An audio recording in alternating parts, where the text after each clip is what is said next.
The purpose of this morning's meeting is to consider the subject of Lyme disease. We're holding two sessions this morning on this topic. The first session will be with Tick Talk Ireland, the support group set up to encourage awareness, prevention and treatment of Lyme disease in Ireland, and they will be joined by Dr. Jack Lambert, consultant in infectious diseases at the Mater Hospital. In the second session, we are going to meet with officials from the Department of Health, again in relation to Lyme disease.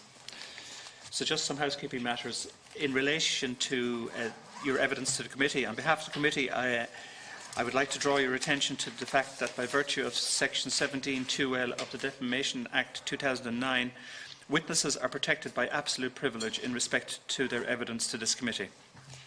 However, if you are directed by the committee to cease giving evidence in relation to a particular matter and you continue to do so, you are entitled thereafter only to qualified privilege in respect of your evidence. You are directed that only evidence connected with the subject matter of these proceedings is to be given, and you are asked to respect the parliamentary practice to the effect that, where possible, you should not criticise or make charges against any persons or entity by name or in such a way as to make him or her identifiable. I also wish to advise you that any opening statements you have made to the committee may be published on the committee's website after this meeting. Members are reminded of the long-standing parliamentary practice to the effect that they should not comment on, criticise or make charges against a person outside of the Houses or an official, either by name or in such a way as to make him or her identifiable. Can I now ask Dr. Jack Lambert to make your opening statement, please? Thank you. Okay. Good morning. So my name is Dr. Jack Lambert, and I'd like to just actually read some excerpts from my address. It covers most of the issues, but I'll just highlight what I think are the important ones. So, addressing tick-borne diseases in Ireland. Farmers pick ticks off animals every day. Pet owners pick ticks off their dogs every day. Every farmer and forestry worker in Ireland knows their animals are bitten by ticks and become sick with a variety of bacteria. The sick animals are suffering from tick-borne diseases such as Lyme, Borrelia, Anaplasma, rickettsial infection, Babesia, which causes red water disease in cattle. Do you think these ticks might be biting humans as well? The HSE-HPSC website describes Lyme disease, a tick-borne infection, as a rare disease in humans in Ireland, with 10 cases reported annually, and they estimate maybe 100 cases nationally. A study from the blood bank, however, in 1991, when people donate blood, showed that 9.75% of donors were antibody positive for Lyme. So this is not 10 cases a year. An antibody test means exposure, or it could be active infection. 10% of 4 million, 400,000 persons have had a tick bite. So it's not a rare disease. Okay? How does the HSE estimate of 10 to 20 cases compared to 400 exposures? In addition to Lyme, people become ill from these other infections, Anaplasma and Babesia. There's no recognition of these diseases on the co-infections on the HPC website. I did a study a couple of years ago. People that had a sudden illness and then were diagnosed with chronic fatigue. 25% of them were Anaplasma positive, mostly coming from rural communities. I treated them with antibiotics. They get better. I'd rather have a longer course of antibiotic and be cured of chronic fatigue and have a lifelong diagnosis of chronic fatigue. So many believe there's huge underestimations of the true burden of tick-borne diseases in Ireland. Thousands of annual cases are more likely than 10 or 100. Consider these scenarios I deal with every day. A person goes for a hike in Wicklow and gets bitten by a tick. They don't see the tick bite them. 3 days later, they develop a fever, numbness and tingling all over.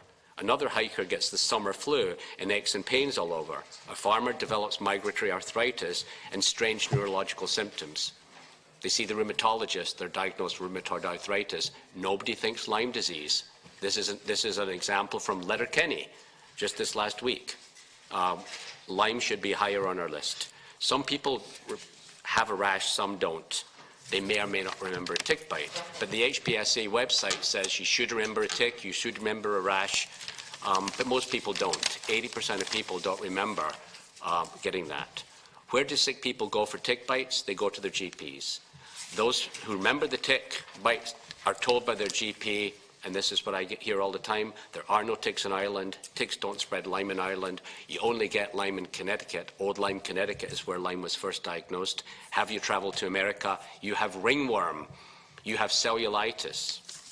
Moving down, even though tick-borne infections are common in Ireland, many GPs and specialists are missing the diagnosis. They don't consider Lyme as a possible diagnosis, and when they do consider it, they wait for a positive test. The trouble is, the antibody test for Lyme only picks up 50% of the cases. It should be a clinical diagnosis. If you see somebody with a tick and a rash and they're unwell, treat them. Don't wait for the antibody test. But people wait for the antibody test, and if the antibody test is negative, it's only 50% sensitive, they say, oh, you don't require treatment. It's not Lyme. Lyme is a clinical diagnosis, is supported by testing. None of the consultants, none of the GPs seem to understand that. And there's other strains of Lyme that are being missed, and there's other co-infections that are being missed. So the test often doesn't show positive in patients with active Lyme disease. The reality is, without a positive test, you don't get treatment. People who can afford go to Germany, get special tests done, get special treatment done. But the reality is, we need to have treatment in Ireland, diagnostic tests for Ireland, for everyone, not just for those who can travel abroad, okay? People say the German laboratories are not accredited. This is wrong. This is a rumour that's spreading in Ireland.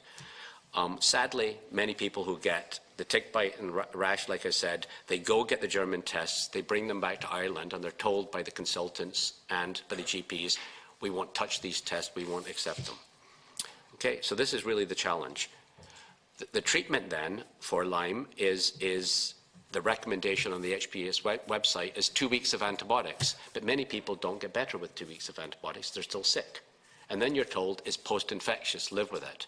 Lots of studies have shown that longer courses of treatment get people better. And what's the harm with longer courses of antibiotics? We treat every infectious disease in the world based on our clinical response, but not Lyme. You treat for 2 weeks and you stop treatment. If you're still unwell, it's post-infectious. So it really is a challenge, I think, for patients, let alone clinicians, to be prescribing when there's guidelines that if you don't adhere to rigorously, you're criticised. What happens if you don't treat Lyme? There's multiple peer-reviewed publications by, there's an American society called Infectious Disease Society of America, 15,000 specialists, and they say the infection's over after 2 weeks. But actually, there's lots of other studies that show that longer courses of treatment benefit patients, but those studies are ignored. A draft of the HPSC Lyme guidelines that I reviewed recently said that even if you get Lyme and you get the infection without treatment, it spontaneously goes away. But it doesn't. There's lots of studies showing that if you get Lyme and you don't treat it, 2 years later, this is a study by Stricker, an infectious disease specialist, that 75% of these people 2 years down the way have arthritis. They have 15% of neurological disease, 2 to 10% have cardiac disease. It affects the heart. This is untreated Lyme disease. None of these studies are included in the HPSC Irish guidance. They're not included in a lot of the studies. During the revision of the International Classifications of Diseases in ICD-11, the codes for the WHO, there's new categories of Lyme disease that identify 5 life-threatening complications, many late-stage and chronic conditions, severe complications related to the brain, neurological Lyme, and congenital Lyme, Lyme that's spread from mother to child. These guidelines have just been released in the last 6 months. None of these guidelines are included in the HSE document, in the HBC document. In contrast, the status of Lyme policy, opinion and stakeholder process in Ireland is very outdated. The Irish government has been fully engaged in the ICD-11 revision process with the WHO that was just released in July of this year, yet the Infectious Disease Society of Ireland and the HSE, HPSC continue to present outdated views in Lyme. They claim Lyme is a rare disease, easy to diagnose, treat and cure, and don't recognise persistent chronic Lyme. And most of the patients I see have chronic persistent Lyme that do respond to antibiotics and they get cured. The HPC is rewriting their guidelines at the present time. Their process, however, only includes the opinion of consultant doctors who don't believe in persistent infection, who advocate to maintain the unreliable testing strategy and repudiate the longer courses of treatment options that patients are getting better on. And these are now internationally accepted guidelines. They are planning to adopt the NICE guidelines. The UK just did a review, NICE guidelines, rubber stamping everything that has been done before. Easy to diagnose, there's no such thing as chronic Lyme, and a short course of antibiotics get people better. They've excluded most of the international peer-reviewed publications and do not accept the WHO guidelines. So why are we copying inaccurate guidelines rather than independently reviewing the evidence? This is what we should be doing. I recently announced the opening of a Lyme Research Centre supported by private donor funding privately through I work at the Mater. Lyme patient groups have helped to determine the services of this centre. Education and research are the main objectives of this centre. For public education, for signage, for people to know that they should be aware of ticks. Most people aren't. How to prevent tick bites. Training GPs. They're the first ones to see these patients, and they're missing it all the time. It's better to consider Lyme in the differential diagnosis than when you see a bullseye rash, rather than calling it shingles, ringworm, cellulitis. And those are cases I've seen in the last couple of weeks. And also to raise funds for research of these infections. We need to understand better the animals, the humans, the ticks in Ireland. And it's a complex interaction once you get these infections. It's a debilitating inflammatory condition, and then people call it autoimmune. But it's an infectious disease that triggers inflammation and autoimmunity. It's not a post-infectious condition, it's ongoing infection. So there's lots of, the CDC and the European Union have announced increasing rates of Lyme infection. They're now saying there's 850,000 cases in the European Union, 400,000 cases in America. They've upgraded it by 10 to 100% over what they estimated before. You know, we need education, prevention, better diagnosis and treatment for our patients. This is our mission, okay? We need better health for those that we serve. So what does Ireland need to do to address tick disease? The cost of undiagnosed, untreated and undertreated tick-borne infection is not known, but the costs in America are estimated to be huge. The diagnosis of chronic fatigue, fibromyalgia, lifelong disability is huge compared to catching it early and giving better treatment up front. Patient groups and politicians have taken the lead in identifying the lack of diagnosis and care experienced by Lyme sufferers in Ireland. Those persons who have resources can travel abroad and access more sensitive private tests and the treatment option by private care. But what are those people in Donegal who can't afford the bus down to get treatment in Dublin, let alone travelling, paying 5,000s in Germany? There's huge social inequalities in all of this. So there's a clear disconnect between what doctors and the health executive is doing in Ireland as compared to the advances proposed by the Irish and the EU forums and Belgium and the WHO forums. We need to come on board with that. HSC and the Minister of Health leaderships needs to disband the current committees who appear to be rubber stamping current opinions which are outdated and appear unaware of new developments announced worldwide regarding tick-borne infections. Clinicians must treat those who suffer with tick-borne diseases with dignity and support. It's their right to care. Chronic Lyme infection and all of its complications is devastating millions around the globe and thousands in Ireland. It's unprofessional for a doctor who cannot find a cause of illness to resort to telling the patient they're depressed or suffer some sort of psychosomatic illness. This is common in all of the patients I take care of before I see them. The insults. There's a huge stigma and there's a huge ignorance about Lyme. Kind, compassionate medical care requires clinicians who understand the limitations of their knowledge, limitations of their testing strategies, and who believe the patients when they say they're ill, that the healthcare provider can't identify a source. Rather than dismiss the patient's experience, it's better to acknowledge they're sick, even if the reasons are not well understood. Clinicians need to work with the patients to find the cause of the illness and work with them to get them better. Better tick-borne education and support for GPs in the front line is required so the cost of debilitation and disability can be reduced. An immediate investment of monies into the public hospital system to establish a public clinic for those who can't afford private care is required. All patients in Ireland with these conditions deserve reliable and individualised treatment. A funding campaign to educate patients in prevention and early identification is recommended. In closing, Ireland's a nation of compassionate people who enjoy many recreational activities provided by this beautiful island. Watch out for those ticks. Many of us love to hike, garden, play football and rugby, and simply enjoy the natural beauty of this land. Many Irish livelihoods depend on the land. Our population travels frequently to tick-endemic areas and bring back these illnesses. These factors make most of us at risk for tick-borne infections. I believe these factors also are incentives for Ireland to become a leader in the science and medicine of tick-borne diseases. Thank you. Thank you very much, Dr. Jack Lambert. And now can I ask Ms. Kerry Lawless to make your opening statement representing TikTok Ireland? Just to say that TikTok Ireland will be 10 years old next year, in 2019. We've 2,700 members, north and south, urban and rural. The membership is growing, like something like 10 people a day over the last few months. In the 24-hour period after the documentary Living with Lyme was filmed, we had 150 people contact us.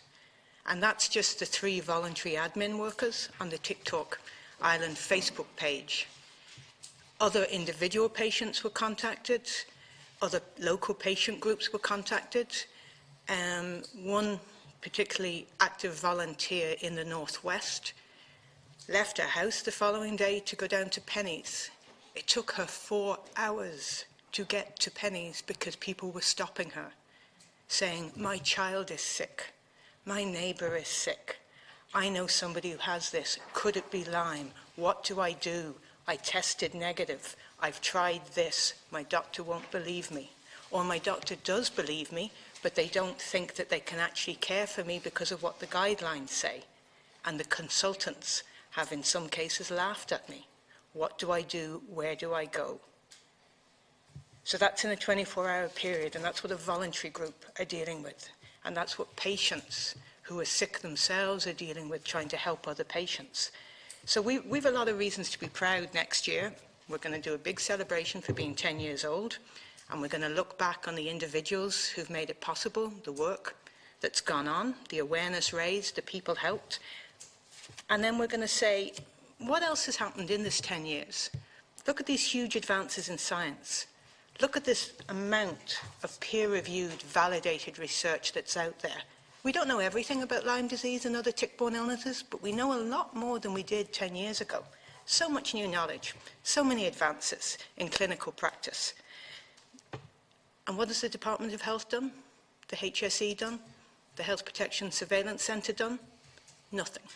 They have stayed stuck, rigidly stuck, clinging to guidelines, which are contested guidelines, which have been delisted from the CDC website because they didn't meet the strict scientific criteria. And yet we are blindly, rigidly clinging to them and insisting that the earth is flat, and that if they keep saying it, the earth will somehow become flat.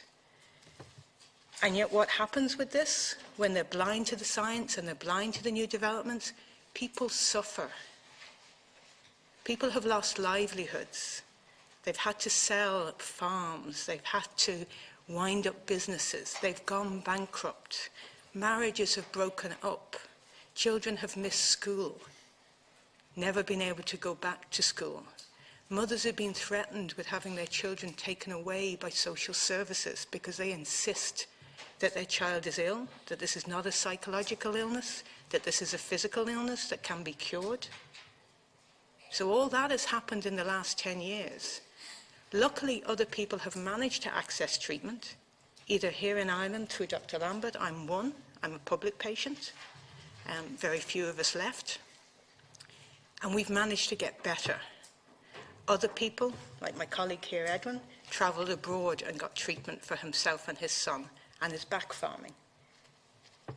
Right? Nikki, who's here, who arrived late, also has gotten treatment. She's gone the herbal route, because there's no one way to deal with this, is also in recovery. And so we're trying to make our voices heard for the people who haven't been able to access treatment. Because those 2,700 members of TikTok, how many other people don't use social media, didn't see the documentary, don't know how to contact us, don't know how to reach out, believe what they were told by the consultant, by the GP, their diagnosis of fibromyalgia, chronic fatigue, that they have to learn to live with it, they're on symptom-modifying drugs, painkillers, and these small little lives that they lead, when there's absolutely no need for it, because something like antibiotic treatment or herbal treatments can get you better. Now, maybe not everyone makes a full recovery, depending how sick you were, which co-infections you got, how much damage it's done to your nervous system, and so on. And again, we meet this resistance, as Dr. Lambert has said. They keep insisting it's rare when they don't know because they haven't done studies. They keep insisting it's easy to treat when there are countless studies out there that say that is not the case. Then we're told, ooh, antibiotic treatment, we can't do that, that's dangerous. You have TB, they give you antibiotic treatment. You have your spleen removed and you are on antibiotic treatment for the rest of your life. And the sky doesn't fall in. I've been on long-term antibiotic treatment and I've got better week on week, month on month. I'm not quite there, but I'm here today, and 2 years ago I was in bed. Okay? I'm monitored closely, my bloods are taken, my liver is doing fine, I'm tolerating the antibiotics, I've made the lifestyle changes you need, I'm taking the supplements, I'm protecting my gut health. Because I'm getting proper care, I'm doing it right, and I'm getting better. So why can't everybody have this opportunity? Why is it just because I got lucky enough that I live in Dublin and I was able to access the public system? Or other people who are lucky enough that their communities row in behind them and fundraise for them? 25, 30,000 more for them travel to the States, to travel to Germany, to places to get treatment that they should have here. And yet we're still in this refusal of the Department of Health, of the Health Services Executive, of the Health Protection Surveillance Centre. They have a new report coming out, because one of the last times TikToks were here in front of this committee, there was a recommendation from this committee to set up a subcommittee on Lyme borreliosis. So a subcommittee was set up. The so-called experts were all gathered in the room. TikTok nominated a patient rep. And 3 years, they have done very, very little, because I've seen the draft report. I don't know if other people in the room have. And it's completely lacking in vision. It's completely lacking in ambition. They've gone as narrow as they can within the terms of reference. They haven't even satisfied the terms of reference. So for 3 years, every time one of our members goes to their TD and asks for a parliamentary question to go in, we're told, oh, we can't comment on that, we can't do this, the report is coming, the report is coming. Well, the report is there in draft form now, and I wonder why we waited 3 years. And I wonder the number of people who've got sick in the last 3 years, who could have got early diagnosis and early treatment and had their lives back by now, but instead have been allowed to develop a chronic, lifelong, debilitating illness. And we're talking about clinging to guidelines that even recently in this journal article, I think it was last month, was it? Even the contested guidelines that we don't support that came out of the IDSA, even they are beginning to say things like, oops, the test isn't accurate. Oh, maybe relying on this test is suboptimal. And yet, have we shifted? Are we looking at that? We claim we follow these guidelines. We claim we're following best practice. We're claiming everything we do here is based on the evidence. And yet, when the very people who designed the guidelines are beginning to question them, we still say, no, what we're doing is right. We had a couple of meetings since the Cross-Party Action Group was set up last year. There's been huge developments. And the political support we get is heartening, and it's allowed us to make some progress. So we had meetings with the HSE, we had meetings with the Department of Health. We were received very politely. We were listened to. We weren't quite patted on the head, but it was close, you know, because this is quite a gendered issue as well. Like a lot of autoimmune issues, more women are affected than men. So that whole thing comes into play as well. And so we presented our analysis, which I believe has been circulated to you, and we have hard copies for everyone in the audience, of what they say, how the research refutes them, what we would like them to do. And we were told, more or less, that there might be common ground on prevention. Maybe we could get a few signposts up in the national park. But really, when it comes to things like the testing, like proper diagnosis, like the treatment of chronic Lyme, no, we have to listen to the experts. And we asked them at the meeting, and what we're asking you here today to help us make happen, is that people step back from these fixed positions and people actually read all of the science Not just the science that confirms what they already believe, but step back and read all of the science that's out there, that's now been accepted by the World Health Organization, and come up with fresh guidelines based on that. Let's not follow the UK blindly and replicate the guidelines that they have come up with. There are improvements in them around prevention, around the acute cases when people are recently bitten, but basically all they did was tinkered around the edges, and they didn't actually grasp how serious this is, how much has to be done, and they certainly didn't do anything for people who have chronic Lyme. And that's a group that have been, the reason I had chronic Lyme for 10 years was because I was undiagnosed, misdiagnosed, denied adequate treatment. There was absolutely no reason for me to lose 10 years of my life. And there's no reason for the thousands of other people across Ireland to be losing years of their life. We're talking about treatment protocols that work. We're talking about antibiotics. So for us to then now follow the nice guidelines blindly, and for someone from TikTok to be back here in another 10 years, telling you that more and more people have been bitten, more and more people have got sick, more and more people have lost their farms and become bankrupt, that's just a scandal, because there's something we can do about this. And something else that was in the draft HPSC report that I saw is it's been suggested that one of the recommendations that's coming is a new subcommittee is set up to develop new guidelines. So what I would like to ask here today is, the very people who misdiagnosed me and other patients, the very people who denied us treatment, are they the people who are going to be sitting around the room devising these new guidelines? So you're going to say that the people who for the last 10, 15 years have ignored the science, have refused to read the new research, have refused to keep up with evolving clinical practice, that we suddenly trust them now to come up with effective guidelines for the Irish health system? I'm sorry, but no. The reason we are in this mess is these very same people wouldn't read the science, wouldn't keep up with evolving clinical practice, and have stuck to this idea that science never changes, medical practice never evolves, there's no new knowledge. So there has to be a fresh group of people in the room, and there has to be people who actually have a background in Lyme disease, in treating patients and getting patients well, if we're going to have meaningful guidelines and a meaningful change for practice. So this is where we need your help. We need political pressure to bear, because the medical community have, as a patient and as a layperson, and maybe I'm being unfair, at consultant level have shown themselves incapable of change. There are lots of good GPs out there, and I might ask Edwin, a text message he got yesterday sort of sums it up. There are a lot of good GPs out there who want to help their patients, and they're scared to, because they don't have the backing of a consultant. If they prescribe over the 2 or 3 weeks antibiotics, are they going to be in trouble? So if I could just say for Edwin, and then I'll wrap up. Ms. Lawless, Yeah. thank you for your opening statement. Yeah. I'm going to move on to the committee members. Obviously, Mr. Sims, you'll have an opportunity to come in. I'd just like to ask a question.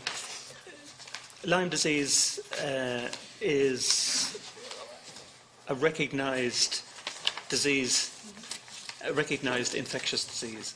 Yeah. There's a difference between the acute illness and the chronic illness. Well, just to give you an opportunity to answer the question, and Dr. Lambert as well. The issue really is in relation to not diagnosing the acute phase and allowing the chronic phase to develop to an extent that it becomes difficult to diagnose, because it has so many different facets. It has neurological, it has rheumatological, it has fatigue, it has so many aspects to it. So there is a recognition that Lyme disease exists, obviously, as an infectious disease. The difficulty is how to deal with the chronic phase if the acute phase is not properly diagnosed. And is the issue that there is a resistance in from the Department of Health to recognise the chronicity of Lyme disease? Is that a fundamental issue? From what patients tell us, there's actually sort of 3 sets of issues. And I'm not exaggerating here, but we've had patients present at their GP with the tick still in their arm, with the rash and the symptoms, to be told there's no Lyme disease in Ireland, that it's a foreign illness. Okay? So, yes, Lyme disease is there in the medical textbooks and everybody accepts it's a disease, but there seems to be this is something that happens outside Ireland, this is something that's very rare, this couldn't possibly be Lyme disease. So there's that fundamental issue. Then even people who are lucky enough to get a positive test.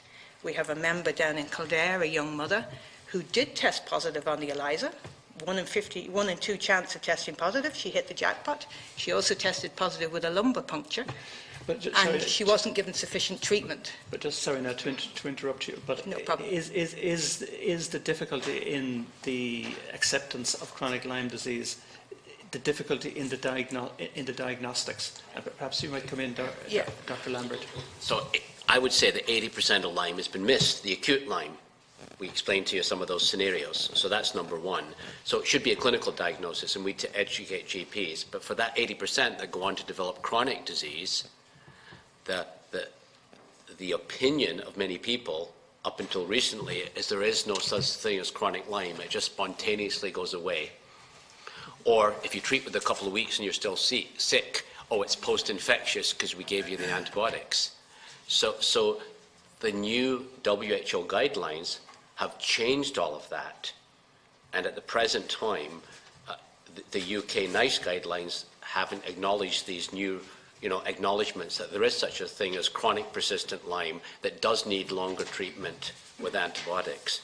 So yes, the challenge is early diagnosis have been missed, and those who go on to get chronic disease, they're told this is post-infectious. There is no such thing as chronic Lyme. That is the opinion up until now that Ireland holds in their guidelines, and their new guidelines are saying exactly the same thing. And we're suggesting that that's bad medicine. We should really change those guidelines. Okay, thank you. So I'm now going to bring in our members. Deputy Donnelly. Yes. Thank you, Chair. Thank you all for coming in this morning and for your preparation. I know you've put together a lot of documentation. Professor Lambert, thank you for your work, and Ms. Lawless, thank you for your testimony and your work with the association. Obviously, it has affected you in a very serious way over many years, and hopefully your work has been very helpful. It sounds like it has been very useful to a lot of people in the country, so thank you for that. I'm running late. Okay. Can I ask, so after this session we have the state coming in, essentially. We have the Deputy Chief Medical Officer, and we have various professors of medicine coming in to talk about this. And it's a peculiar issue. Most of the time when we're dealing with chronic conditions at this committee, the conversation is around treatment and support, medical treatment, social treatment, and so forth. And it's rare enough that we have a debate about whether or not something actually exists. So my understanding from the testimony and from the documentation is that it is accepted that acute, or in lay terms, short-term problems exist. That it is accepted here that you can get an infection from Lyme disease. We have the statements later on which fully accept that. They say there's about 300 cases presented a year. They skip over the chronic bit, the long-term bit. They don't differentiate, and I think we'll get into that in the second session. But my understanding is essentially the medical community and the state, they recognise Lyme disease. It is a reportable incidence. There's about 300 such incidences reported a year. It is recognised and it is treated as a short-term infection, but it is not recognised and not treated as a longer-term infection. In my sort of simple lay terms, is that about right? Correct. Great. I would, if I could just say something though. Yeah. the notifiable form of Lyme disease is one extreme form of Lyme disease, and there's actually only about 18 cases reported a year because it's such a narrow criteria. They have extrapolated that figure to come up with, it used to be 100, now it's 200, now you've just told me today it's 300. You say 300, So yeah. that's new. It isn't, the only thing that's reportable is if you end up in the hospital and get spinal tap, they report those cases, but they report any other cases. So they could, if they want to, they could say, oh, there's really 400, there's really 500. They can. They don't know. Right. But I know a GP practice that has 25 in one summer in Galway. Yeah. There's probably 3,000 practices in Ireland. You know, so Yeah. I could come up with another number. We don't know. Yeah, what they're saying is that nervous system involvement arises in approximately 10 to 15% of cases.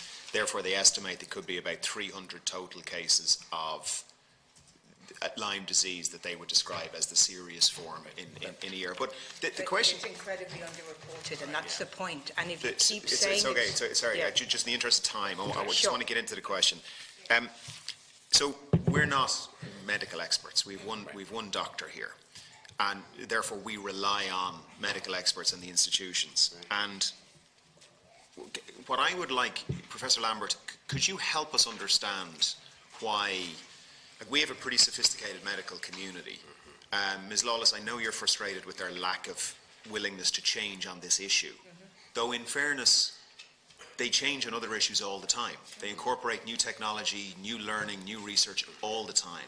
So why is Lyme different? Yeah, and we've got a pretty good medical community and scientific community in this country. And they do bring online new treatments all the time. Now, what we're going to be told in a while is that the guidelines produced by the Infectious Disease Society of America are those upon which the vast majority of clinicians in Ireland base their treatment, right? So the IDSA, so the association in America, comes up with the guidelines. Then they're going to go on and tell us that these are essentially there is a consensus statement on clinical management by the Scientific Advisory Committee of the Health Protection Surveillance Centre in Ireland, the Infectious Diseases Society in Ireland, the Irish Society of Clinical Microbiologists, the Irish Institute of Clinical Neuroscience, and the Irish College of General Practitioners, right? So let's assume they're very smart, switched-on people, and they have this consensus view. And let's assume you're right. What is it about this that such decent, clever people who dedicate themselves to this stuff just aren't listening or aren't seeing something? Why are they not able to see something in this case? And indeed, NICE in the UK have just concluded the same thing. How are so many eminent bodies of science and medicine saying that it doesn't exist when you're treating people who have it? And indeed, Ms. Lawless, you have it. What's going on? Well, all I can tell you is all the evidence that went to the WHO to review these chronic conditions and treatments for chronic infection have given new ICD-11 codes. They were reviewed by worldwide experts. Okay, so why does IDSA say there's no such thing as chronic Lyme? The last guidelines were 2006. Those guidelines were reviewed by the Institute of Medicine in 2011 in Washington, D.C., and they were reviewed as not fit for purpose. They weren't evidence-based, and they were taken down from their website. Why many of my colleagues continue to say, we use the 2006 guidelines, they're evidence-based, this is our current recommended treatment, I really don't know, to be perfectly honest. There's new guidelines, a lot of clinicians who are treating these patients called ILADS, which is a smaller group of 1,000 people who are treating Lyme, international Lyme and associated disease clinicians. These guidelines, 2014, are evidence-based also, and they say longer courses of treatment, and they have publications that support that. There's a huge polarity between IDSA and ILADS. I'm a member of ILADS, I'm a member of IDSA, I'm a member of IDSI. Yeah. Have any of my colleagues in Ireland ever talked to me about this issue? It's like Chinese whispers. It's a bit of a puzzle to me as well. There's huge opinions in the medical community and in the specialists. And the people, you know, but my point is they can write that, but has there ever been an open forum discussing the science, looking at the new WHO guidelines? Are any of these people that are coming today aware of the new WHO guidelines and the ICD-11 codes? I don't think they are. I guess what I'm trying to get to is the medical and scientific communities deal with issues like this every day. Right. And please God, most of the time they get them right. And there is evidence on this. Right. This isn't just anecdotal. You have evidence, and there's evidence from around the world. Is there something about this chronic condition that is different, that makes it harder for the standard analytical approach taken by these bodies to recognise it? I think there is, you know, like if you're a neurologist and you've diagnosed all these people with MS, and all of a sudden somebody comes along and says it's Lyme disease, there's a huge reluctance to change your approach.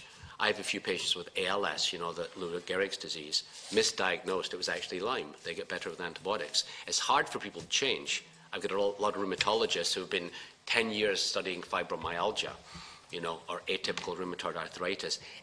Change is difficult for clinicians. I'm not disagreeing. I love all my colleagues in Ireland, and they're very good consultants. But there's a huge barrier and resistance, and I'm puzzled actually as well. But I think people are fixed into their thinking.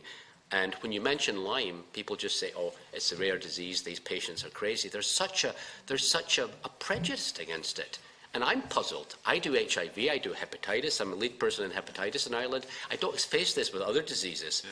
But it's funny. I ask the same questions myself every day about Lyme. So I think we have to address some of those issues as well to assess why is the barriers, why are people not, my colleagues are willing to open-mindedly look in other areas about thinking out of the blocks, looking for new ideas, trying to find answer for, you know, unsolvable, you know, dilemmas in medicine. But with Lyme, it's a bit different. So it's very puzzling because yeah, it is puzzling. We also deal with orphan drugs quite a lot, and orphan drugs, by definition, are for rare disease.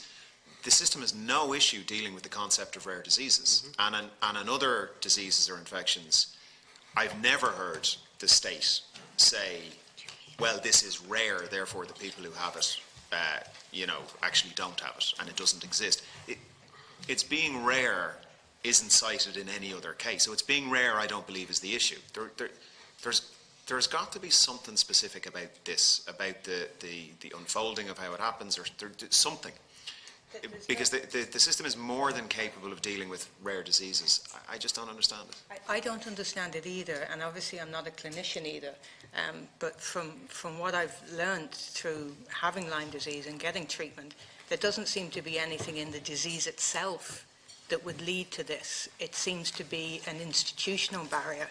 It seems to be, I wasn't joking when I said people are insisting that the world is flat, because that's what it feels like when you're a patient and you're reading the research and you're looking at the evidence and you're looking at your fellow patients getting better after treatment, but you're still being told you were never sick in the first place. And our Taoiseach has talked about this, and he's described us as vulnerable people who are being taken advantage of by this foreign testing and are somehow psychologically gearing ourselves up to believe we have this mystery disease, rather than just accepting we have mental health issues or we have chronic fatigue. And I've never heard another group of patients described like this. Like it's happened in the history of science before. Weren't MS patients called hysterias before the CAT scan was invented? So we're not the only group of patients this has ever happened to, but thankfully it's rare. But unthankfully for us, if that's even a word, they don't argue with us about the science. Instead, they talk about, oh, the overseas labs are uncredited. These poor vulnerable patients have been taken advantage of. Oh, this is all a mental health issue. Okay, thank you. On that, just a final question, thanks, Chair. The testing and the treatment. So for clinicians in Ireland, does the state fund the best testing that's currently available? And if a clinician decides my patient does have chronic Lyme disease and I want to treat my patient with whatever the right course of longer-term antibiotics is the testing and the ongoing treatment and medicines, etc., is that currently funded by the state if a clinician decides that that is actually what his or her patient has? So no, the current testing is only the antibody test, which is 50% sensitive, and then people argue that, the other tests that are done abroad are not valid in this and that. So there's a huge controversy. But other tests, it doesn't matter what, so we need better testing in Ireland. We don't have all the tests possible available. But finally, you can make a clinical diagnosis, and people are not allowed to make clinical diagnosis, and people are afraid to make clinical diagnosis. And you should treat based on your history, your suspicion, and then treat people. And if they respond to therapy with those antibiotics, we do this for other infections, then you're on the right track. So no, patients are we don't have optimal testing. Everybody can't access those tests, and then people are restricted in terms of how long they can be treated with antibiotics. If you had a prostate infection, I can treat you for 2 or 3 months with doxycycline, but if you have this devastating Lyme infection, 3 weeks, and if you're still sick, you're cured. Stop treatment or face the consequences. It's a bit of a paradox. Thank you. Thank you, Dr. Chair. Lambert.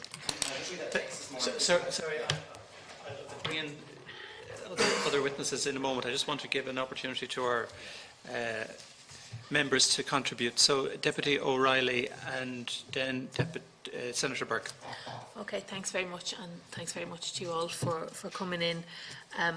I had experience in my previous role as a union official representing a woman who was suffering with Lyme disease, and we had a huge uphill battle to get the disease recognised. But one of the things that struck me at the time, and it really rings true with what Ms Lawless was saying, to be fobbed off, to be told it's a mental health issue, to not have it recognised by anybody, when the woman was obviously extremely sick. She couldn't come to work, hence the involvement with not a clinician, a union official, but it wasn't recognised. And so we had to, this is only a few years ago now, it's maybe three and a half years ago now, and we struggled to get clinicians that would support from within this state. Outside it was easier, but we struggled to get clinicians that would support us in making that claim. Now, happy to say the claim was successful in the end, but it took a lot out of her to have to fight for that recognition. And yet we read this morning that there is a level of over-diagnosis, that some of the medical community are saying that it can sometimes be over-diagnosed.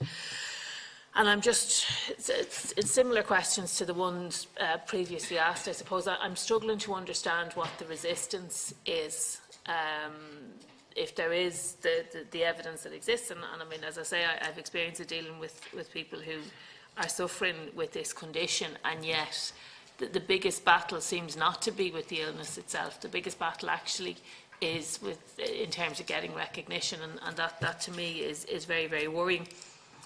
But just Dr. Lambert, you said that the medical community are sometimes afraid to make a clinical diagnosis. So you might expand on that, and just to give us an insight, because obviously we are going to have the HSE, etc. in, and we'll need to get a full picture. That's obviously the purpose of the hearing. With regard to international best practice, is there any place where, because I know that people go to Germany, they go to America, they go abroad for treatment, but is there anywhere where we can model that best practice, where we can simply say we learn? And if I ask the questions together and maybe bank them, that might be helpful. Just also with regard to travelling abroad for diagnosis and for treatment, could you give us an estimate of the cost? Now, the stuff you can't quantify, this time off work, all that kind of stuff, but could you give us an estimate of the actual cost to the individual? Is it reimbursed? Is it available on the treatment abroad scheme? How is that actually dealt with? And yeah, I echo the frustration with regard to the report. I've put in those PQs as well, and it does seem to be delaying, and certainly we will be in a position in the next session to ask some questions with regard to that. And my last question, Dr. Lambert, you referenced reliable and individualised treatment So in terms of where that, and again, it relates to my previous question, but in terms of where you would access that reliable and individualised treatment, do we have the skill set here to do that? Would we be ready to go in the morning? What are the levels of training and what are the numbers involved if that was to be rolled out? Thank you, Chair. Thank you very much, Deputy O'Reilly. And perhaps I might bring you in, Mr. Sims, because I interrupted you there. I got a text this morning from a friend of mine whose wife's very ill. She's from Ireland. She got bit with a tick a year ago, had a bullseye rash, went into the Irish system, 2-tier test, both tests were negative. So she's gone to every consultant around the country trying to figure out what's wrong. So she ended up sending her bloods to Germany, and this is the text. I went, as from yesterday, I went to my GP yesterday, and she acknowledged that Vivian needs help, but she did not want to use the word Lyme. But at least she said that she trusts the Ireland results, and if it was her, she would go abroad for treatment. That's from a GP in Dublin. That's the way she feels. Okay. Yeah. So that's the level of fear we're talking Yeah. about that's out there among GPs? Yeah. So, just in relation to Deputy O'Reilly's questions, then, the first one was overdiagnosis. Is there, what's your response to that? Well, overdiagnosis. An antibody test means you've got the infection or you had the infection in the past. Okay, that's what it means. If somebody's sick with multi-system disease, they're a farmer from Mallinhead, you know, and the test is positive and they're sick, it's probably Lyme. But you don't need an antibody test. You need a clinical diagnosis and the antibody test support. So it doesn't matter if it's a German test or an Irish test, positive or negative, it could mean infection or it could mean prior infection. So we need to educate people on how to take a good history, you know, examine a patient and how to interpret tests. So that's really important. So that's really the first issue. But there's lots of, like I said, there's more than 10 or 100 patients with Lyme. So I think we're underestimating tick-borne infections. The vets take care of thousands, you know, of animals with these infections, you know, all over the world, with all over Ireland and all over the world. It's pretty clear that humans are getting bitten by the same ticks and getting the same diseases. Your next question was on international best practice and guidelines. And the French, there's a pioneer called Christian Perron, and he's one doctor that went against IDSA and all of his clinicians, and he's fought 5 years of battle, and he's actually got the Irish government, against the wishes of a lot of his clinician friends, to agree to the French plan, and that is to establish centres, treatment centres, and use a clinical diagnosis and treat based on response to therapy. We have a national OPAT program, outpatient antibiotic program. We put people on long-term antibiotics. We sometimes treat 2 weeks, sometimes we treat 4 weeks, sometimes we treat 8 weeks, sometimes we treat 6 months. And the people that are probably coming in here, you know, after this, do this all the time. We don't treat one time set for different infectious diseases. So being prescriptive is not good for patients. So the French guidelines recommend we treat patients, and we treat them as long as it takes to get them better. So that is probably the best standard, and that is on the web. There's a French kind of national website, and that was put together by a doctor called Dr. Christian Perron. Your question in terms of how much people have to cost to pay out of country, sometimes you have to pay 1,000, 2,000 just for the testing. And then if you go over to Germany or in America, you're paying 5,000 to 10,000 for a visit and maybe short-term therapy. But people will actually spend 30,000, and I know people that spend 80 to 100,000. You know, the Kerry, you know, football player that went off to GemSec Clinic in Washington, D.C., apparently he paid $90,000. You know, so people are paying huge amounts of money for these treatments, and I would say some of the treatments are unnecessary. You know, so there's not always good science beside some of these international treatments and stuff. But people are getting better. They're desperate. They are getting better. They're desperate, but a lot of them are getting better. So people are paying between 10 and 100,000 leaving the country to get diagnostic and treatments. A lot of money. Could I just come in? You had another question just in terms of the delay with the HBSC. The 3-year delay is a big factor, and the amount of people who've become unnecessarily ill during that time But the bigger factor for us is the lack of ambition in that report and the lack of vision in that report. And that report is not actually going to move things on. So, to be honest, if it was a good report, the 3 years would have been worth it. But the fact that there's no ambition and no vision. The other thing you asked about, would we be in the position to roll out GP training tomorrow? Dr. Lambert already does GP training. My own GP was trained by him. And not only that, but there's now a system in the UK. It's not perfect, but you're asking, could we start something tomorrow?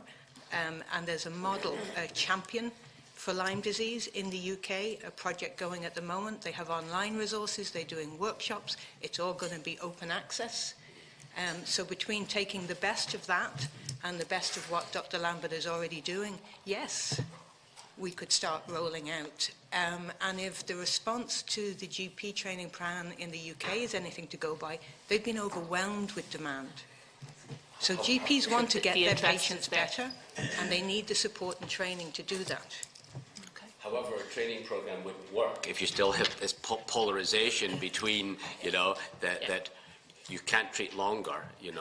There has to be kind of a consensus, I think, on bringing together of the consultants and this whole debate between IDSA and ILADS and patient-centered treatment, and not being prescriptive. So that a lot of barriers has to be broken down before I think education would work and GPs would be comfortable, prescribing appropriately for their patients. My son went to Germany and done 8 months treatment and it cost €10,000, and he's made a full recovery. Oh, that's good news. And he couldn't get treatment in Ireland. So In addition to treatment abroad scheme, have people with chronic Lyme disease been able to source treatment through the treatment abroad scheme? It's been very hit and miss. Some people haven't been able to find the right code, some people have, some people it depends on when they put the application in. We've got quite a lot of people from Poland and Latvia who are living in Ireland and got sick in Ireland, and they use it quite successfully to go back to their home countries and access treatment, but other people have been unsuccessful. So in our longer strategy document, it's one of the issues that we've asked for a review of. The broad scheme, you require a consultant to certify that the treatment isn't available here in Ireland. Yeah. That's the critical point in treatment abroad. And that's a block for some people. And then there was a big issue about the codes being used as well. And if you didn't have the right code, you couldn't fill in the form, so you couldn't do it. But we've had members, some members have been successful, some haven't, some have been able to claim back the consultant fee, but obviously then the cost of travel is borne by themselves. So it's been quite hit and miss. Thank you. Now I'm going to bring in Senator Cullenberg. Thank you very much for your presentations here this morning. I suppose the disadvantage that we are, other than the chairperson, none of us are qualified medical practitioners, so we have to rely on advice given to us by medical practitioners. And one of the documents I have here before me is a document from the Infectious Diseases Society of Ireland, signed off on by 28 consultants. So they've given us a presentation here, and maybe if I quote one or two issues from it and you might like to comment on it. And I suppose this is the disadvantage that we are here, is that we have this document here signed off on by 28 different people. And I'll give you some of the quotes from the document. In 2016, the Swiss Infectious Disease Society of the Swiss Society for Neurology combined to produce evidence-based guidelines for the management of post-treatment Lyme disease syndrome. And just a quote from that report says, growing and unequivocal evidence confirms that prolonged or repeated antibiotic therapy for PTLDS is not beneficial, potentially harmful. So that's one of the issues that they've said in their submission to us. And another quote from it is, chronic, and this is a quote from the document itself, chronic Lyme disease is usually a diagnosis that a patient with chronic symptoms of pain, fatigue and difficulty in thinking acquires in the absence of another explanation for their symptoms. There are many patients with a variety of real and troubling chronic symptoms, including fatigue, weakness, and they name a number of other medical terms, symptoms who believe they have a chronic form of Lyme disease, although these patients are truly unwell and some significantly disabled.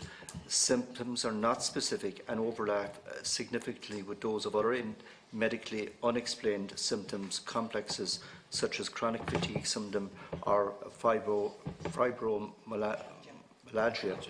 There is no evidence to support occult Lyme infection as the cause of these symptoms. Most will have multiple serial negative Lyme antibiotic tests in the setting of very long-term symptoms. And they go on to suggest that there is no convincing evidence to suggest that Lyme disease represents either a marker of immune deficiency or leads to impaired immunity. And basically, they outline to us in this document, I suppose, that yes, there is an acceptance that patients have symptoms, but not all of these symptoms are what you would come in under the category of Lyme disease. And I'm just wondering, you know, here we have a report presented to us by the Infectious Diseases Society of Ireland, signed off by 28 consultants, which seems to vary with the presentations being made this morning. And I suppose our problem is, as a committee, we're not medical experts, we're not here. It's very difficult for us to, I suppose, come to a conclusion when we have contradictory evidence being produced to us. So I'm just wondering, maybe you might like to comment on that. I'm a member of IDSI. I've never seen this. Okay, so of note. So part of the challenge is, I've told you this huge polarity that exists. Let's go back to the ICD-11 codes that talk about chronic persistent Lyme that have been approved by the WHO. What was submitted, but what was submitted were hundreds of articles showing that Lyme persists. They call it post-treatment Lyme disease. It's not post-treatment, it's ongoing infection. There's hundreds of articles that have been submitted to the WHO and reviewed for them that showed that Lyme persists, even after people get 2 weeks of antibiotics, 4 weeks of antibiotics. There's animal studies, rhesus monkey studies, that you treat them with 2 months of IV antibiotics and then you sacrifice them at the end of it. You can still grow Lyme. So the treatments, this is not post-treatment, this is ongoing infection, you see. So none of those studies have been included in these IDSI documents. So I agree with you. They've come up with this opinion signed off by 28 clinicians in Ireland. But why is it then that you have an opposing international organization, the WHO, that's had all of this science put together and presented, and they've come up with a different conclusion? I guess I'm just saying is that you're right. It's very confusing to you when you've got one group saying this and another group saying something else. We're not saying every case of fibromyalgia is caused by Lyme disease, okay? However, there's lots of, I would think that if you're in Donegal and you have fibromyalgia and you were previously well and you get a flu and a fever, you should entertain the diagnosis of Lyme. And you know, I'm just telling you, we're missing lots of cases of Lyme. So I've never seen this. I'd love to read it and I'd love to review it and have the opportunity to do that. And I'd also love to have the opportunity to be in a public forum where these things are discussed. So I think there's new science that's come along. The IDSI publications, I saw something coming along there back in December, but never received a chance to review it, never a chance to discuss it, never a chance to present the WHO data to them, which they've obviously excluded. So I would say this is an outdated document, and it's not reflects the current science. This document for this committee this morning. I'm not disagreeing, but I'm saying so then we should get the people that made that document to say, are you aware of the ICD-11 codes? Are you aware of the WHO document? I'm sure they're not. But they're quoting from a 2016 Swiss Infectious Disease Society detailed analysis of this issue. So are you saying that report produced by the Swiss authorities is incorrect? Right.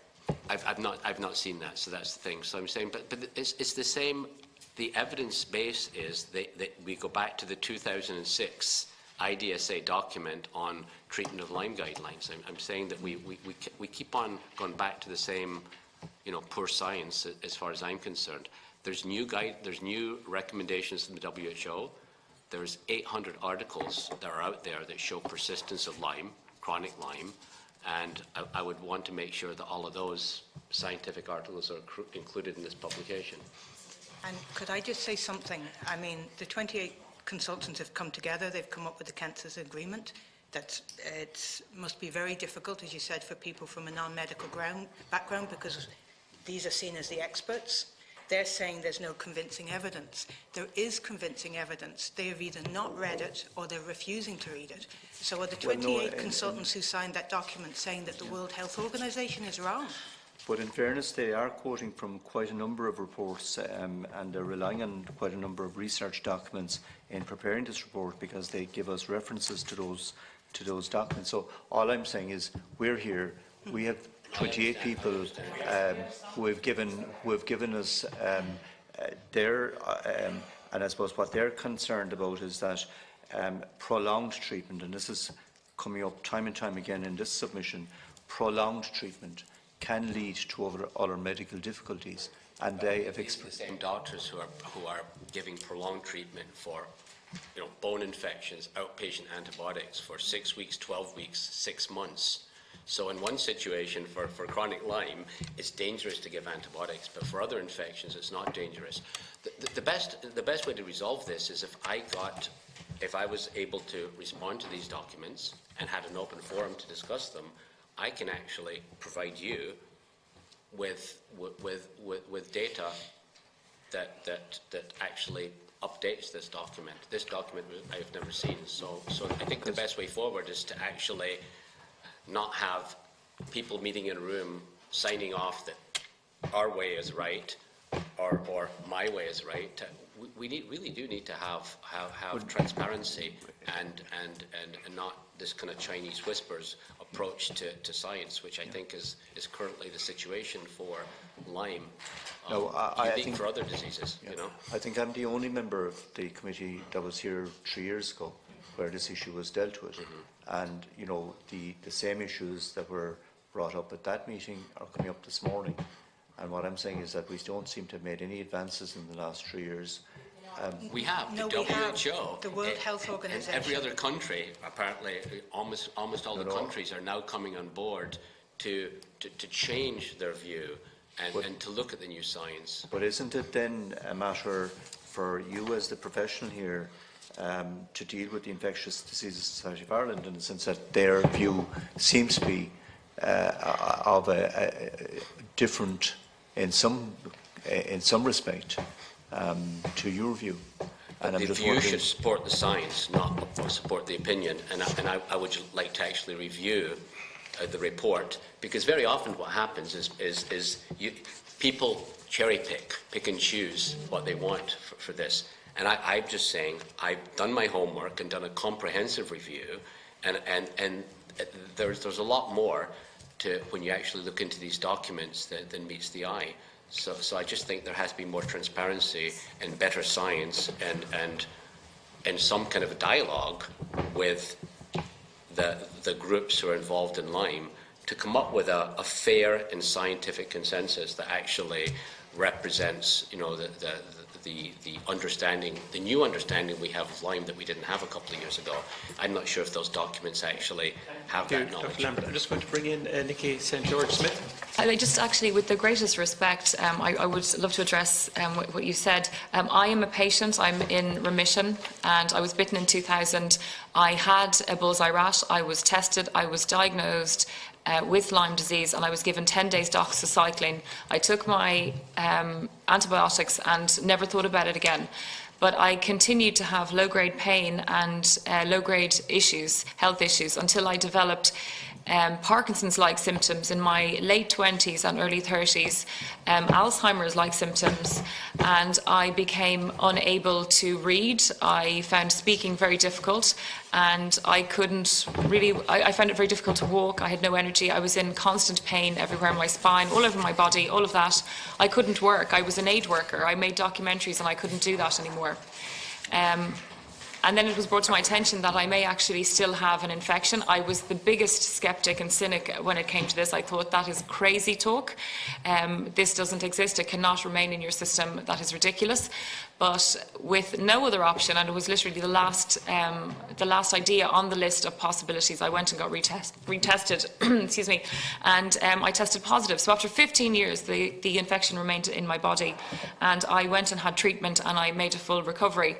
And I have gone back to work, and I'm currently making a documentary on Lyme disease in a global context. We are talking to the people who are involved in the latest research on Lyme, on Borrelia, on these tick-borne co-infections, on vector-borne infections.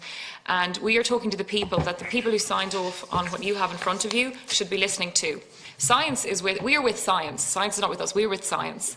And science does not deny this. Science would deny what those people have signed off on. And the thing is, it's coming. Change is coming. You know, it will trickle down. But we have a choice whether we say, like Minister McSharry said, or Deputy McSharry said, that we can be pioneers. We can be ahead of this and we can contain it. Or we can be late to the party and watch as the world changes eventually. And we are still dinosaurs. I would ask that, as you have said, Doctor, that there is open discussion here, and we bring in some of these experts to address these people, because they don't have this information, or they're choosing not to. Sorry, in fairness, they were brought in 3 years ago. No, I'm talking about Dr. Ava Safi, who is the world's leading expert on biofilms and on Borrelia, and this is the kind of thing that we're going to be talking about going forward, and we're talking about why testing isn't accurate, and all of these. These are the things that we need to talk about, and why we're not being listened to and being treated as though this isn't happening. You know, I mean, this is really important. We need to get them in here. We're lay people here, so we're lay people here.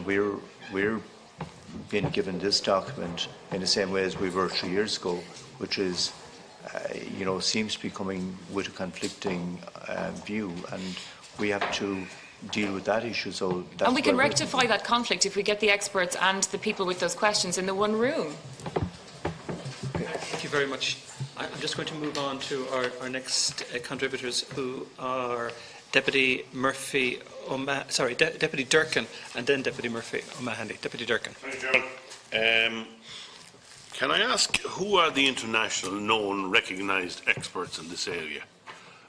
Worldwide, apart from the WHO, which you mentioned, but some of the universities must have led on this particular research, and what have they come up with?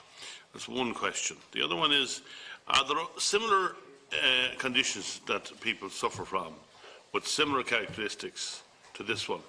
For instance, one that comes to mind is the human form of brucellosis, which has similar characteristics, and including rash, including all the continuous flu symptoms and all that kind of thing. Now, I have the flu myself, Chairman, but I don't think it's that. But I just wonder about it, that if we're in the area of determining who the experts are, we need to get that information first, so that we at least can have access, and you can have access to the information that is the best in its field, and that is made available as soon as possible. Two questions. Start, Chairman. So just in terms of the experts, so there's a groups of centres of excellence in America, and in Baltimore, in Stanford, in California. So there's a number of different groups that are doing research in Lyme. In Europe, there's a number of, there's actually, I don't think, centres of excellence for Lyme in academic centres in Europe. But like I said, I mentioned this Dr. Christian Perron, who's a clinician who in France, who's recognised as a treating physician and an international expert in Lyme. But there's a limited number, I think, of experts worldwide on Lyme, because there's not been a huge, I don't think, investment in resources into understanding these diseases.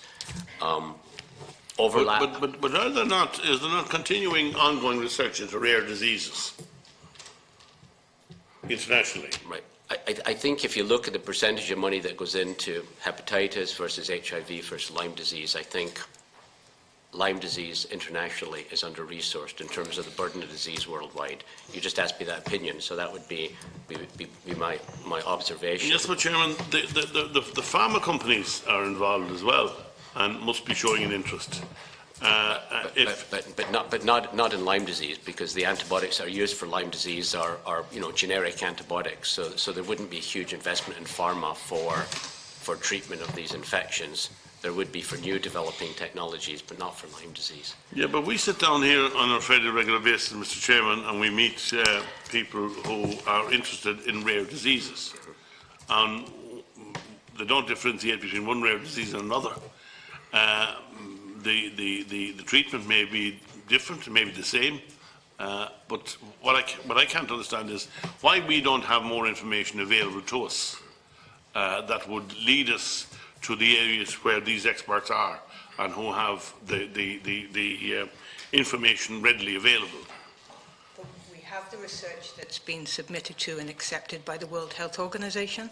So there are those 800 journal articles, significant pieces of research that have been assessed, that have been accepted by the World Health Organization. So the science is there and the research is there, and the new codes were based on this overall look at the research.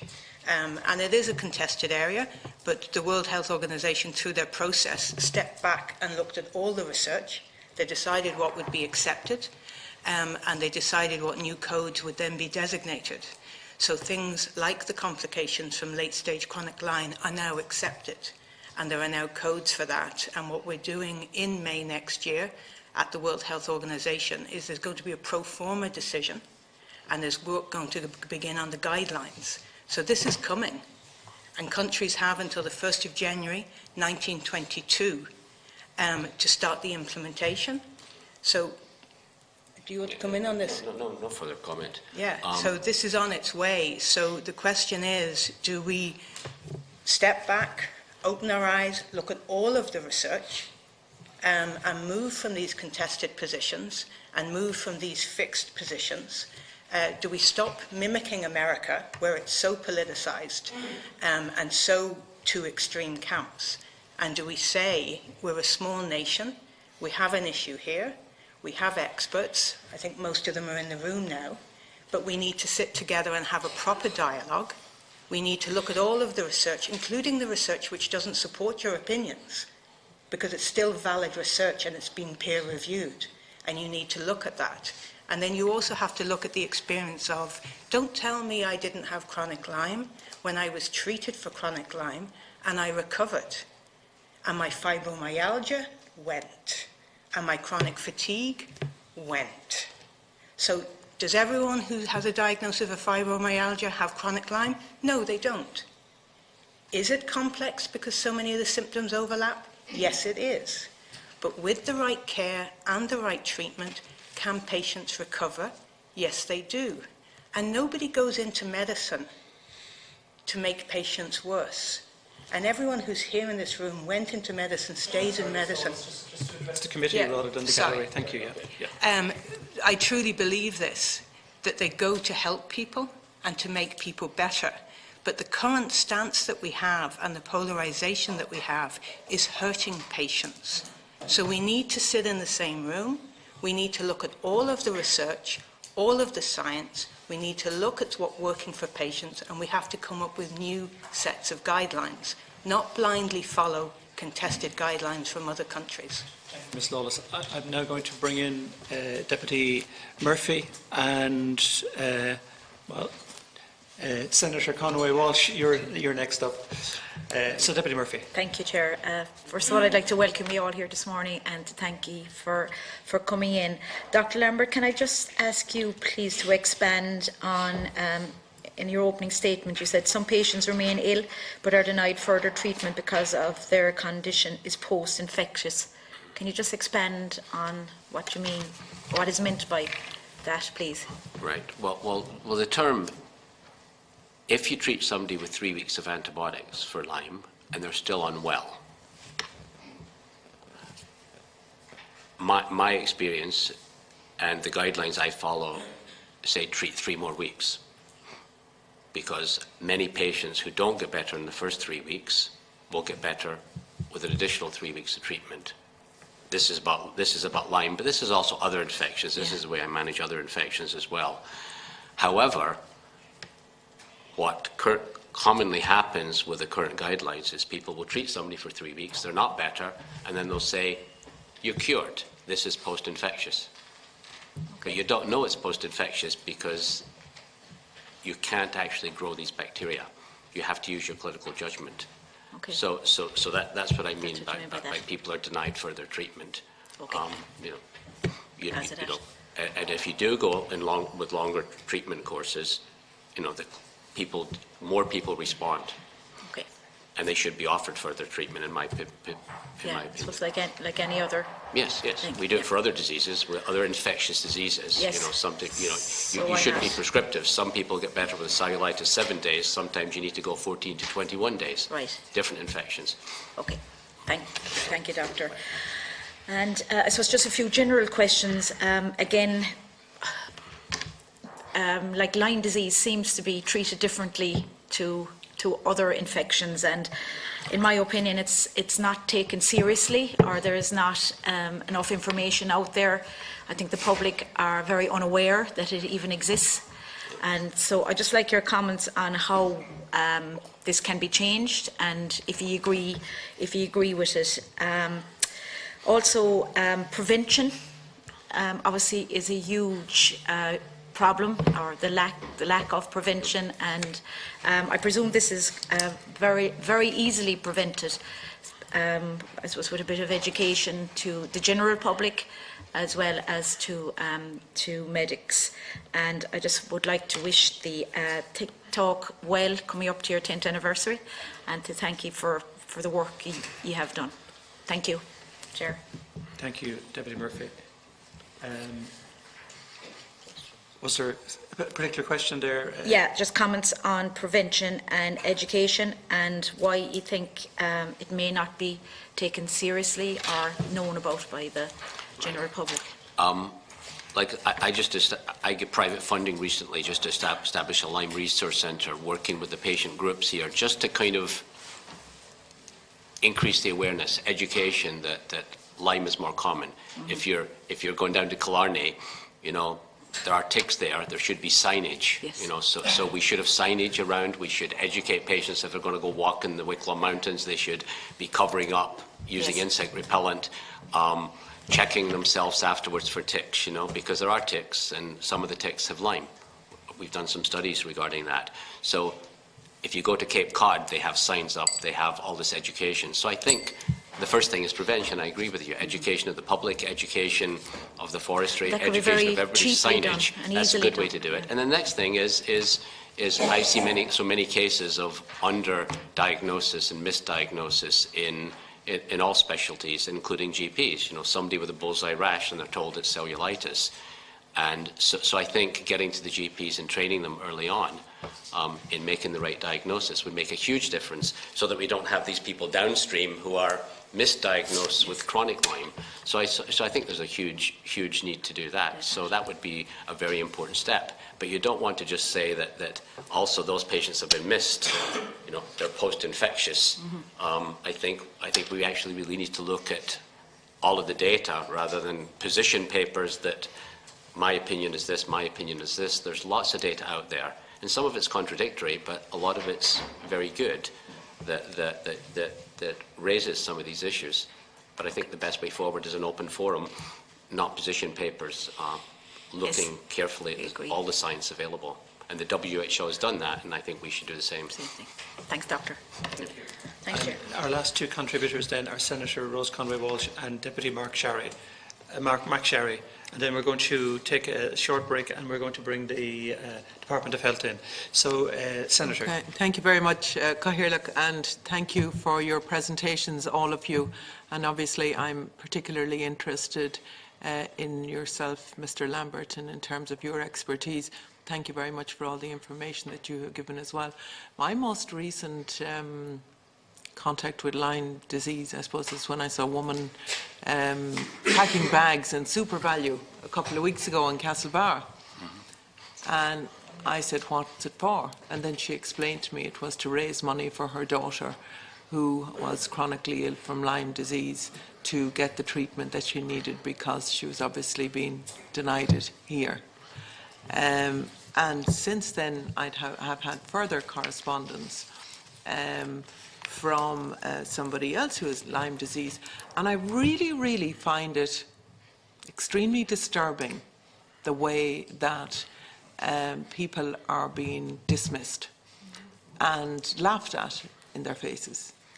Laughed at by clinicians in hospitals, laughed at by very well paid clinicians, and dismissed and told that more or less that they have a mental illness and to go home you're suffering from depression or whatever it is, without any blood tests, without any research into what their condition is.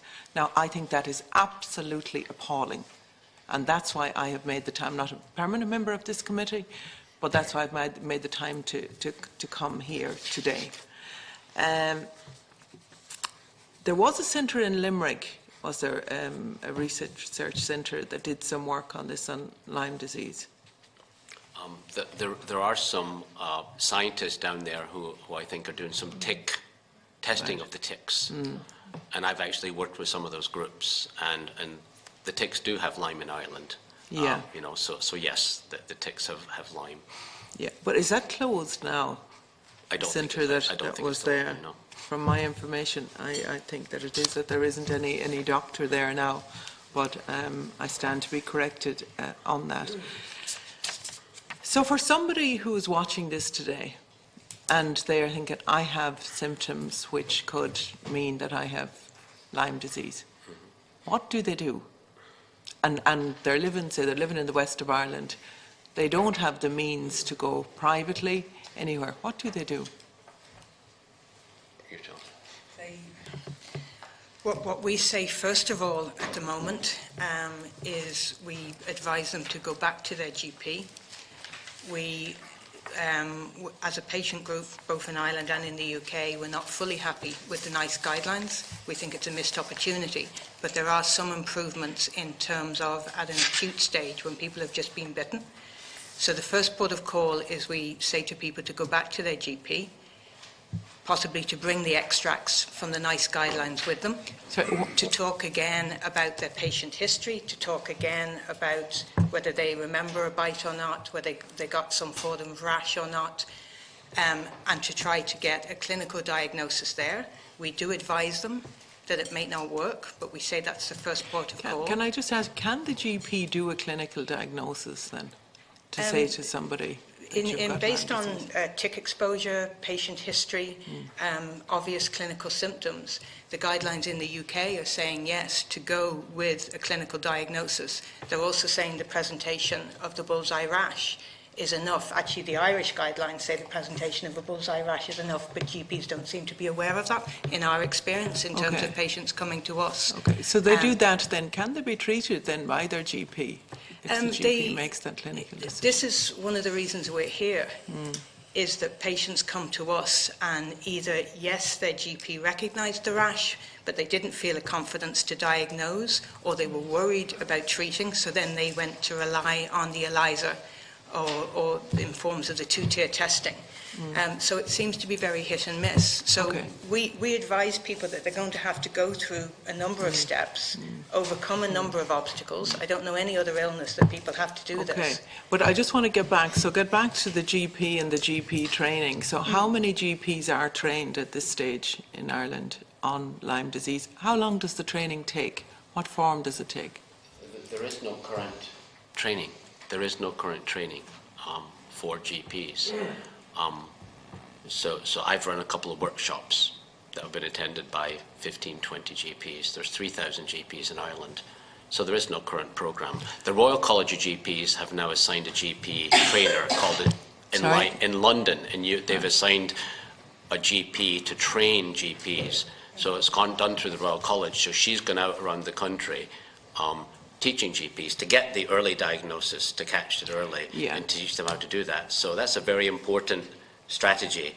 Yeah. And I think that's something we should replicate in Ireland. Yeah, so you're saying there's one in London, sorry, so if a GP decides today, okay, I think this might be something that's affecting a number of my patients, I want to get trained, and where do they go? Where does the GP go to get the training? There's nowhere. But if they go abroad, if they go to London, can they get the training? Not necessarily, no, not necessarily. There is no training programs. They can attend a conference and they can learn about Lyme. You know, there's international conferences all over the world, but no, there's no current GP training programs within Europe. There's just this pilot program that's going on with the Royal College of GPs for the English GPs, you know, in endemic areas. When will that pilot program finish? It's a one-year program. The first course was 2 weeks ago in Birmingham, attended by 70 GPs, a one-day course. Okay.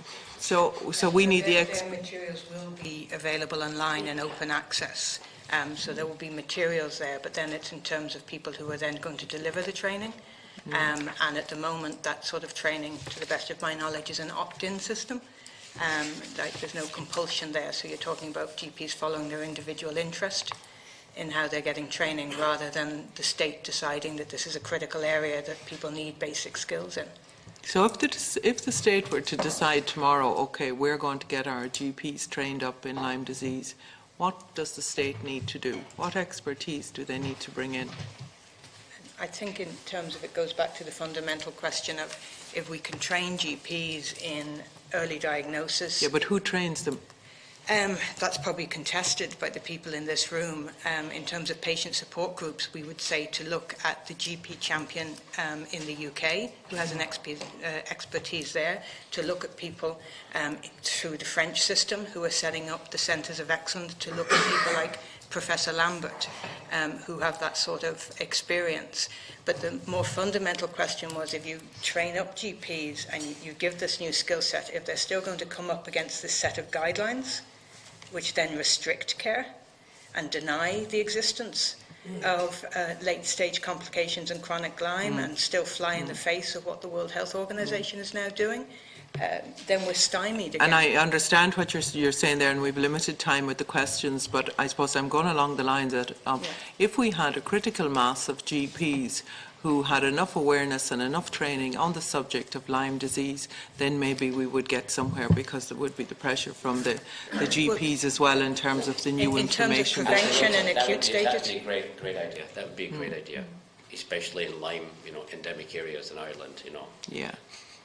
Yeah, and I want to then ask you, okay, so if somebody, we talked slightly about treatment abroad, so somebody who has to go abroad to get this treatment, could you just step me through in a simple way what they would need to do? So very often, if they come to TikTok and they haven't got the treatment they require from their GP, they're being told that the two-tier testing says they don't have Lyme. We then suggest there are other tests that people can do abroad. We're quite careful with people, because we say that these tests may not, and most likely will not, be accepted in Ireland. So even though you can get confirmation of a diagnosis, which is quite satisfying for yourself because you finally have answers to why you were ill, it may not help progress you in terms of accessing treatment. Okay, but they wouldn't get, I'm trying to get to the funding of it, particularly for people who cannot afford it. So if they don't have a clinician to sign off on it here, for them to get whatever treatment or diagnosis abroad, then they cannot get funded for it, because they won't have a code. No, and that's why then they do bag packing, as you saw with your constituents, and they do GoFundMe, and they run pub quizzes, and this is not the way for people to access treatment. And they go to clinics in Poland, and they go to clinics in Germany, and they go to clinics in the States, and they follow quite conventional medicine of IV antibiotics and infusions, and they come back, and the vast majority of our members and fellow patients who come to the system, like Edwin, come back and recover, and come back and go back to farming and go back to his life. because he was able to access treatment abroad that was denied to him here. And you see, this is what makes it scandalous, because the treatment is obviously so simple and effective, even in the short term or in the medium term or in the longer term. I was fortunate. I had money to do it. Yeah. Many people don't. Yeah, they don't. So once again, it's the case they're of stuck in limbo. if you don't have the money, you sit there and you be as sick as you. I want to ask you just around the link with arthritis that you mentioned about. Is that proven? Because I think those figures are quite alarming. In did you say 75%? Right. I specifically quoted an article from Stricker et al., and they studied patients 2 years down the way who had Lyme, proven Lyme that wasn't treated, and 70% of them had what's called migratory arthritis that moved from one place to another. And if you didn't take the right history and didn't think about a tick bite, you might diagnose it as a rheumatoid arthritis and other diseases. In fact, the first patient I saw in Ireland 5 years ago was from Connemara, and he was diagnosed as atypical rheumatoid arthritis, was given methotrexate, nobody thought Lyme, disseminated the infection, and then a year later, when he was critically unwell, they did an antibody test for Lyme and it was positive. So that was my very first patient. So some cases of arthritis are being misdiagnosed and Lyme has been missed. On to Okay, Deputy thank you. McSherry.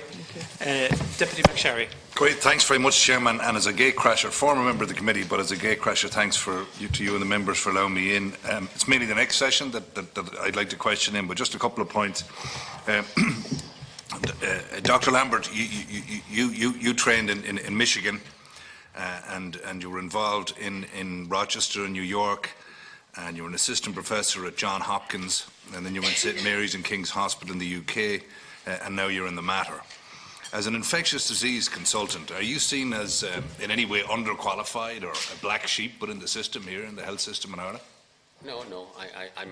I manage HIV, tuberculosis, hepatitis, other infections, including Lyme. Which makes sense reading your bio. Also reading your bio for the Mater, it doesn't mention Lyme anywhere, either for the Mater private or the Mater public. Is there any political reasons for that? Yeah, Lyme is a very contentious disease. It's a very contentious disease. There's people have huge opinions, like I said, of it. So would the clinical director say of the Mater or the Irish East Hospital Group say, look, you can't include Lyme there. I see that you're a specialist in HIV and other infectious diseases, but look, we don't want to say anything about Lyme. Was there anything? Because I was just reading it there online, right. And there was no mention. Is there any? No. I've got referrals for Lyme disease from many years ago. I get referrals for HIV, hepatitis, tuberculosis to the Mater hospitals. Yeah. So I've seen patients for all infectious diseases, including Lyme. Yeah. But just on your bio, it doesn't say it, and I was just wondering, was that a matter of your own choice to kind of exclude that, or? Actually, I wasn't aware of that, but I actually am quite happy to change that. I'm quite happy to change that. Announce that I have been seeing patients with Lyme disease, and I've tried to learn a lot about Lyme disease as part of my ongoing medical education. Yeah. What is your view on the reason for such pushback from the medical establishment here? Apart from yourself, in terms of embracing what seems from the patient's perspective to work in terms of... I think people have... I've brought up the issue many times now that the testing is imperfect. It doesn't matter if it's Irish tests or German tests, the testing is imperfect. We don't have perfect diagnostic tests, and we should be treating people clinically. That really is my opinion. There's huge polarization. If you look at the guidelines, a lot of the standard guidelines will say that the antibody test is close to 100%. My opinion is 50%. We need better diagnostic tests. In the meantime, we don't have better diagnostic tests, so we're stuck with patients who are sick. So I kind of try to use my clinical judgment in terms of evaluating patients.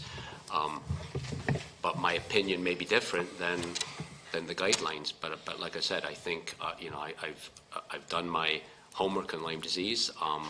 I've put in grants to actually better understand Lyme disease in terms of better diagnostic testing. But I'm also seeing patients, and I'm managing patients and treating them clinically and seeing them getting better. So I've kind of engaged Lyme disease because no one else was. And my really goal here is actually to bring more GPs on board and more specialists on board and more colleagues on boards to kind of go at Lyme disease, in a more collaborative, cooperative work, because there's a lot of unknowns about Lyme. So up to this week, where you've launched the Lyme Resource Centre, we're depending really on, I suppose, word of mouth and GPs who are up to speed that you're involved in this area in order for people to end up referred to you.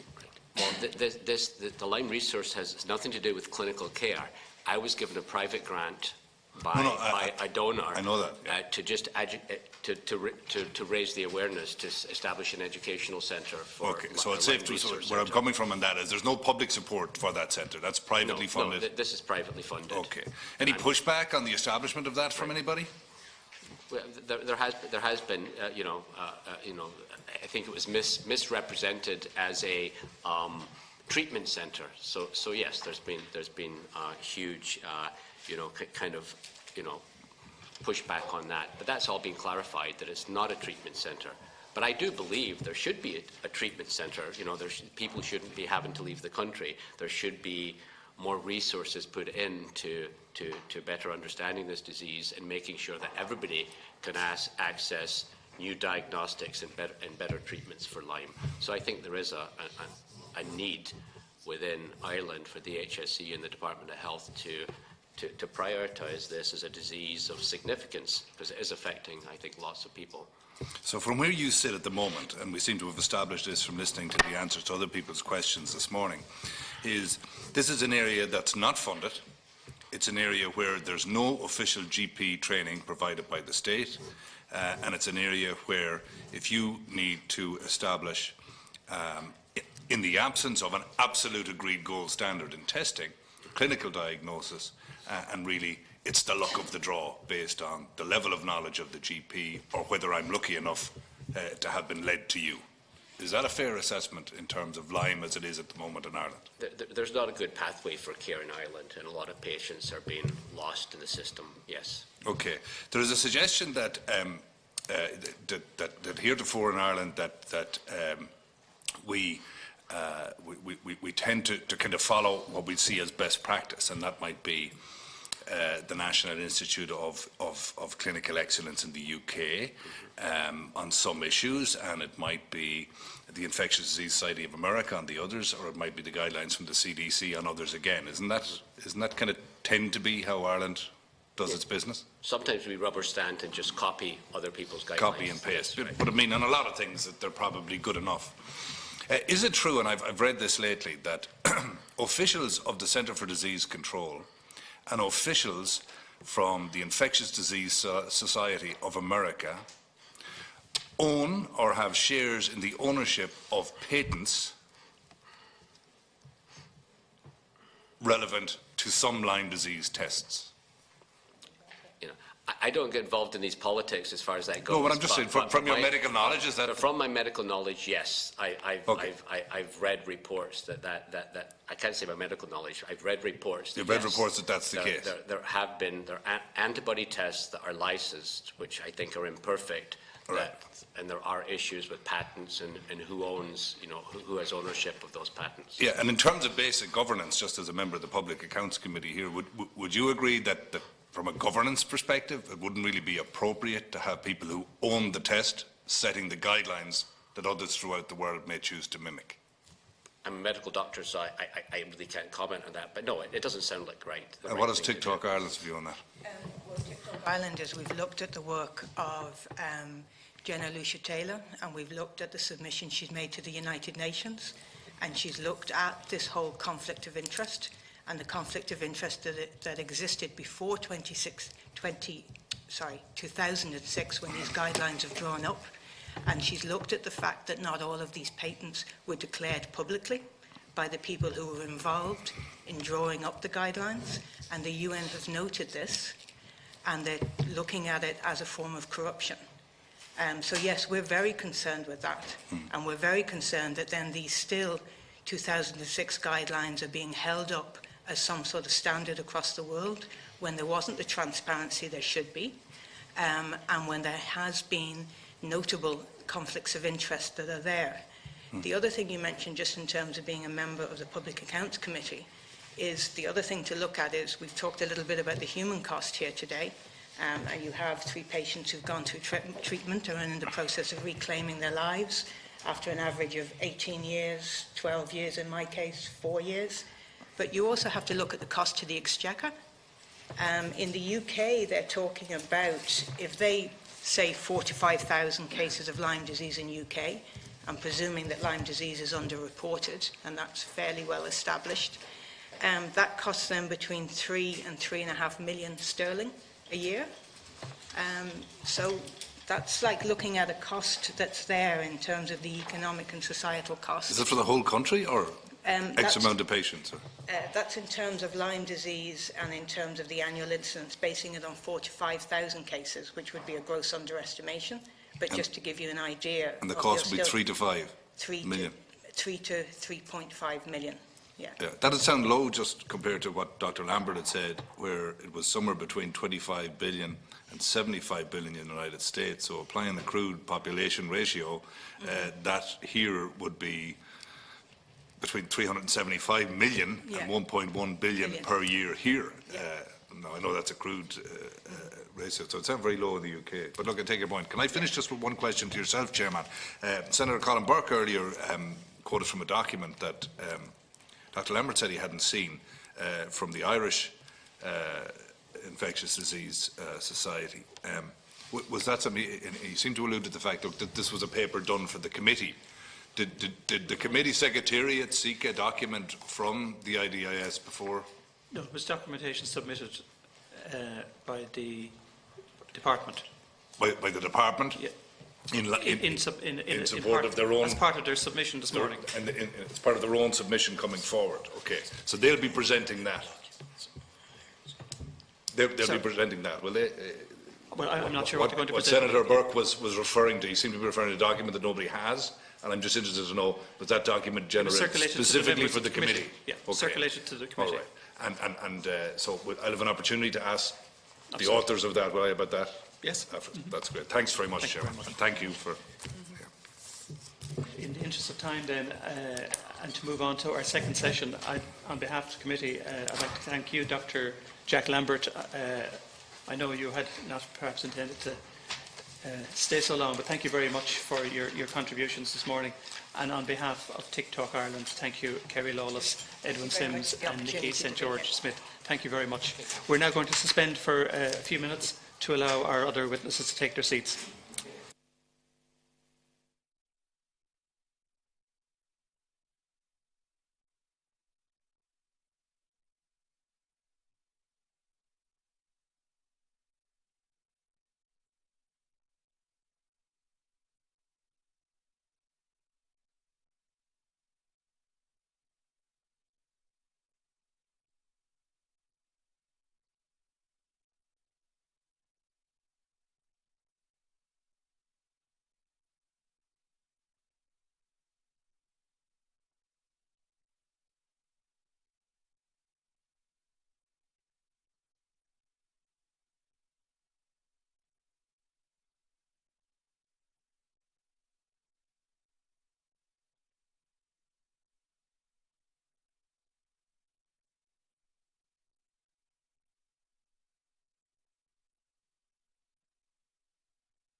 Thank you very much for attending this morning. The purpose of our second session is to resume our discussion on the topic of Lyme disease with officials from the Department of Health.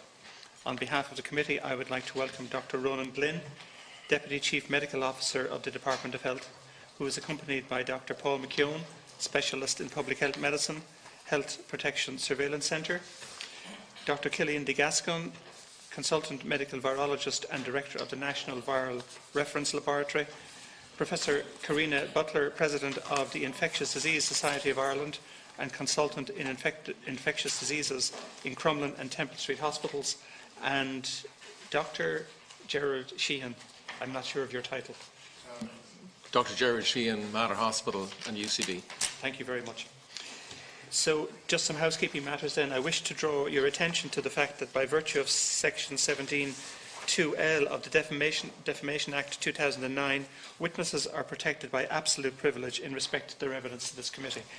However, if you are directed by the committee to cease giving evidence and you continue to do so, you are entitled thereafter only to a qualified privilege in respect of your evidence. You are directed that only evidence connected with the subject matter of these proceedings is to be given, and you are asked to respect the parliamentary practice to the effect that, where possible, you should not criticise or make charges against any persons or entity by name or in such a way as to make him or her identifiable. I also wish to advise you that any opening statements you have made to the committee may be published on the committee's website after this meeting.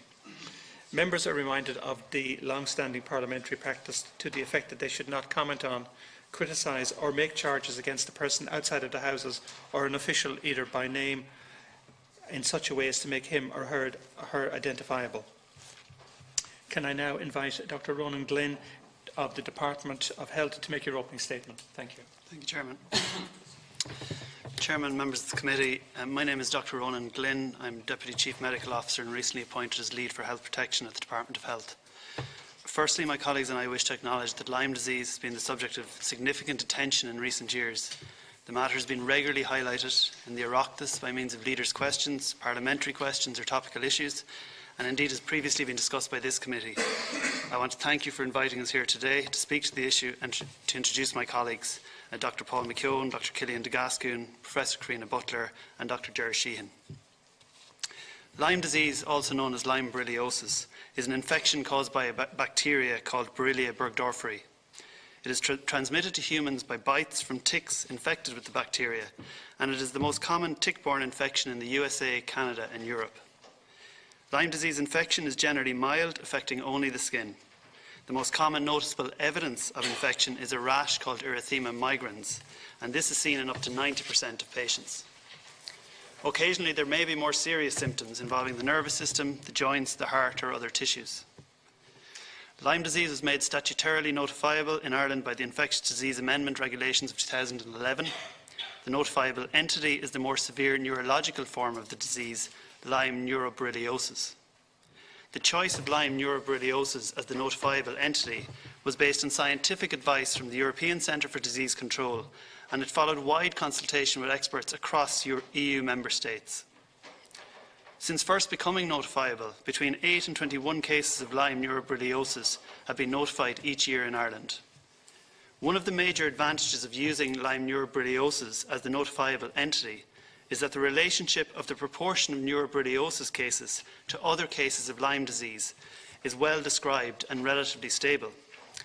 Nervous system involvement arises in approximately 10 to 15% of Lyme infections, and so we can therefore estimate that there are up to 300 total cases of Lyme disease each year in Ireland. One of the reasons for making a disease notifiable is that it helps us to raise awareness of that disease, and awareness of Lyme disease has been steadily increasing since it was made notifiable. For example, a recent scientific paper reported that over the 5 years from 2011, the number of requests for Lyme testing in Ireland, in the west of Ireland, increased by almost 80%. It is worth noting, however, that despite this increase in testing, no significant increase in the number of positive tests was detected. Lyme disease is diagnosed by medical history and physical examination. The infection is confirmed by a standard two-stage set of blood tests. A 2016 survey reported that all laboratories offering this testing in Ireland are appropriately accredited and are testing in accordance with best international practice. Lyme disease is normally treated using common antibiotics. My colleague Professor Butler will make a more in-depth statement regarding the diagnosis and treatment of Lyme disease, but I would note that the guidelines produced by the Infectious Diseases Society of America, or IDSA, are those upon which the vast majority of clinicians in Ireland base their treatment approach. In addition, a consensus statement on the clinical management of Lyme disease, which endorses the IDSA guidance, has been issued jointly from the Scientific Advisory Committee of the Health Protection Surveillance Centre, the Infectious Diseases Society of Ireland, the Irish Society of Clinical Microbiologists, the Irish Institute of Clinical Neuroscience, and the Irish College of General Practitioners. The best protection against Lyme disease is to prevent tick bites when walking in grassy, bushy or woodland areas, particularly between May and October. Both the HPSC and TikTok Ireland provide guidance on protection against contracting Lyme disease, and the HPSC runs a Lyme disease awareness campaign each year. A Lyme disease subcommittee has been established at the HPSC.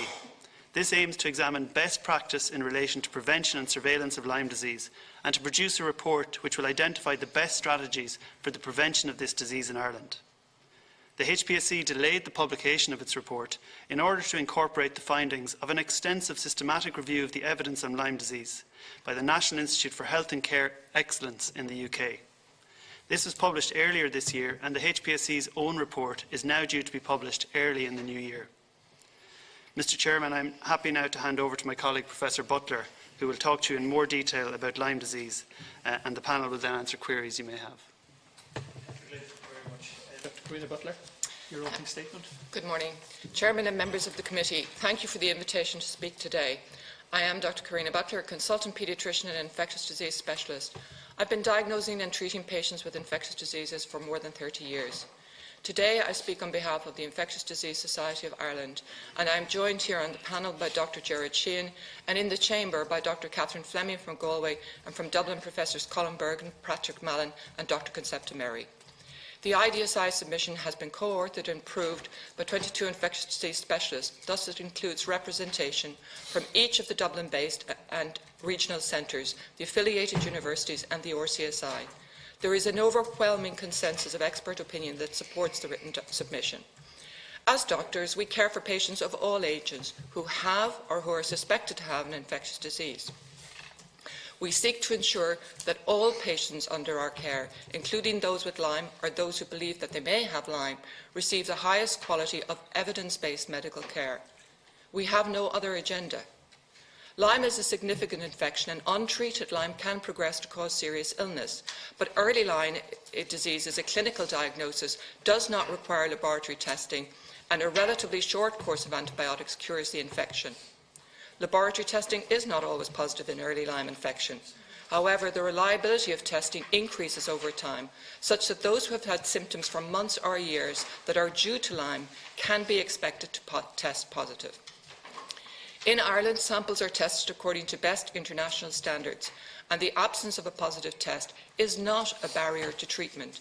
If clinical suspicion is high, physicians can and do prescribe an appropriate 3 or 4 week duration of antibiotic treatment, either orally or intravenously, depending on the clinical symptoms.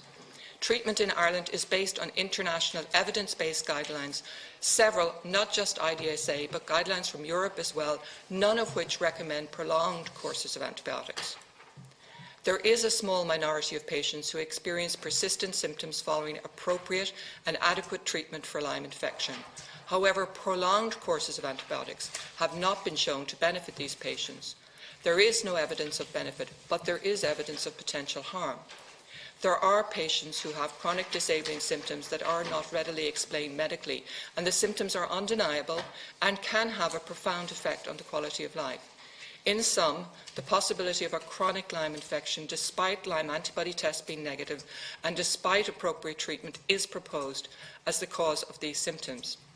But there is no evidence to support the concept of chronic or persisting Lyme infection that is resistant to standard courses of antibiotic therapy. These diagnoses are frequently based on tests that are not accredited for clinical diagnosis in overseas laboratories. And there are problems with testing, but one of the big problems with such testing is that in an effort to achieve better sensitivity, that is, that a test will detect all possible cases, there is a profound loss of specificity. And what that means is that they will diagnose people with Lyme disease who do not have Lyme infection. That is the concept of false positive tests. We sympathise with patients and families that are affected by chronic symptoms that significantly impact their quality of life. Our sincere goal is that all patients can have the best possible treatment outcome. Prolonged antibiotic therapy does not benefit these patients. Conversely, as I said, it is associated with increased risk of serious unintentional harm. We take very seriously that tenet of our profession, primum non nocere, first do no harm. It is a potent reminder that every medical and pharmacological decision carries the potential for harm. Decisions regarding patient care should be based on validated scientific evidence. Modern medicine is an evidence-based science, and when this underpins medical practice, best outcomes are achieved. IDSI is concerned that the use of tests that are not accredited as clinical diagnostic tests for Lyme can result in overdiagnosis of Lyme disease and often of other infections. Additionally, in the worst cases, their misleading results are associated with the potential for misdirected referral and inappropriate treatment. Opportunities can be missed for thorough medical assessment to detect or exclude significant alternate pathology as the cause of the symptoms. We recognise that there are research gaps in the context of epidemiology, diagnostics and treatment of vector-borne diseases. Finally, we appreciate that all of those here today and all of those involved undoubtedly seek the best outcomes for those affected. However, there is a real problem that we have to acknowledge with overdiagnosis of Lyme disease based on unaccredited tests carried out overseas. Diagnosis and treatment of Lyme disease must be evidence-based. Deployment of limited resources towards unvalidated treatments will necessarily deprive or curtail resources spent in other areas. As doctors, my specialist colleagues and I cannot but be concerned when we learn of patients travelling overseas for prolonged courses of IV antibiotics and often coupled with an array of other nutritional supplements and treatments at significant cost and personal hazard and no proven benefit.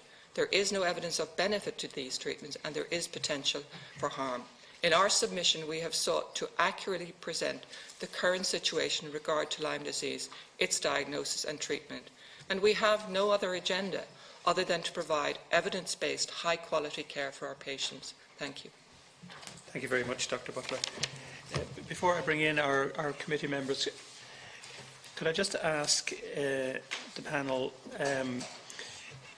the evidence that we heard this morning, and I'm not sure if you were able to tune into all the evidence, but the evidence that was presented to us is there is a well-known entity of acute Lyme disease where somebody is bitten by a tick, and we understand that. The issue is chronic Lyme disease and the post-infectious phase, if you like, of chronic Lyme disease, and that's the issue, where the acute phase is missed. Perhaps people didn't have symptoms, or they had minimal symptoms, or they had symptoms which were misdiagnosed or undertreated. We now enter into the chronic phase of Lyme disease. And that's where the issue of treatment and access to diagnostics arises, and the accuracy of diagnostics. So do you believe, as clinicians, that there is a chronic Lyme disease entity which is not treated or perhaps not recognised?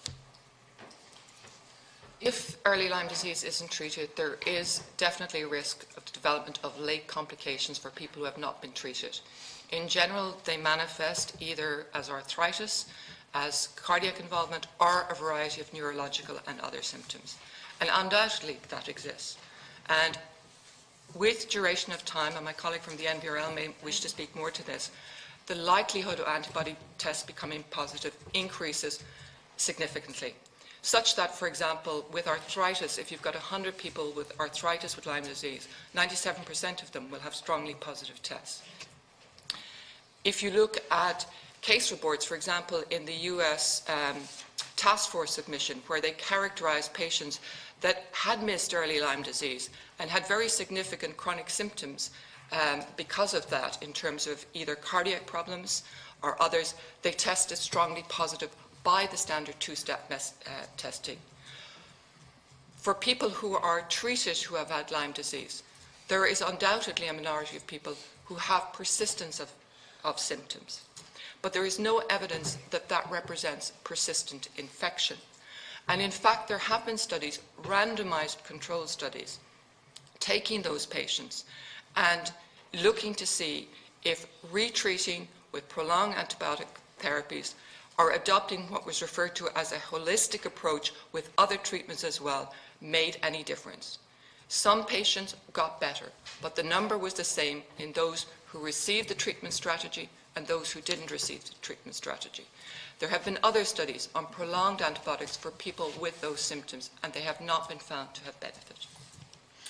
So, just from a clinician's point of view, if you treat somebody with a course of treatment and they get better, even though you haven't been able to prove that they've had the illness in the first place, but clinically you're going to go with your instinct or your intuition, and they get better, is there not a logical conclusion that the treatment brought about their improvement? If I was only to take someone and treat one anecdotally like that, I wouldn't necessarily know whether it was a temporal association with the antibiotic or if it was a causal association with the antibiotic. What I base my knowledge on that the antibiotic has had the effect have been the studies that have been done that have shown that people who are treated with the antibiotic improve and those who are not treated do not. So there is always that issue when you have an intervention and you do something and something happens. Was it a temporal association or was it the causal effect?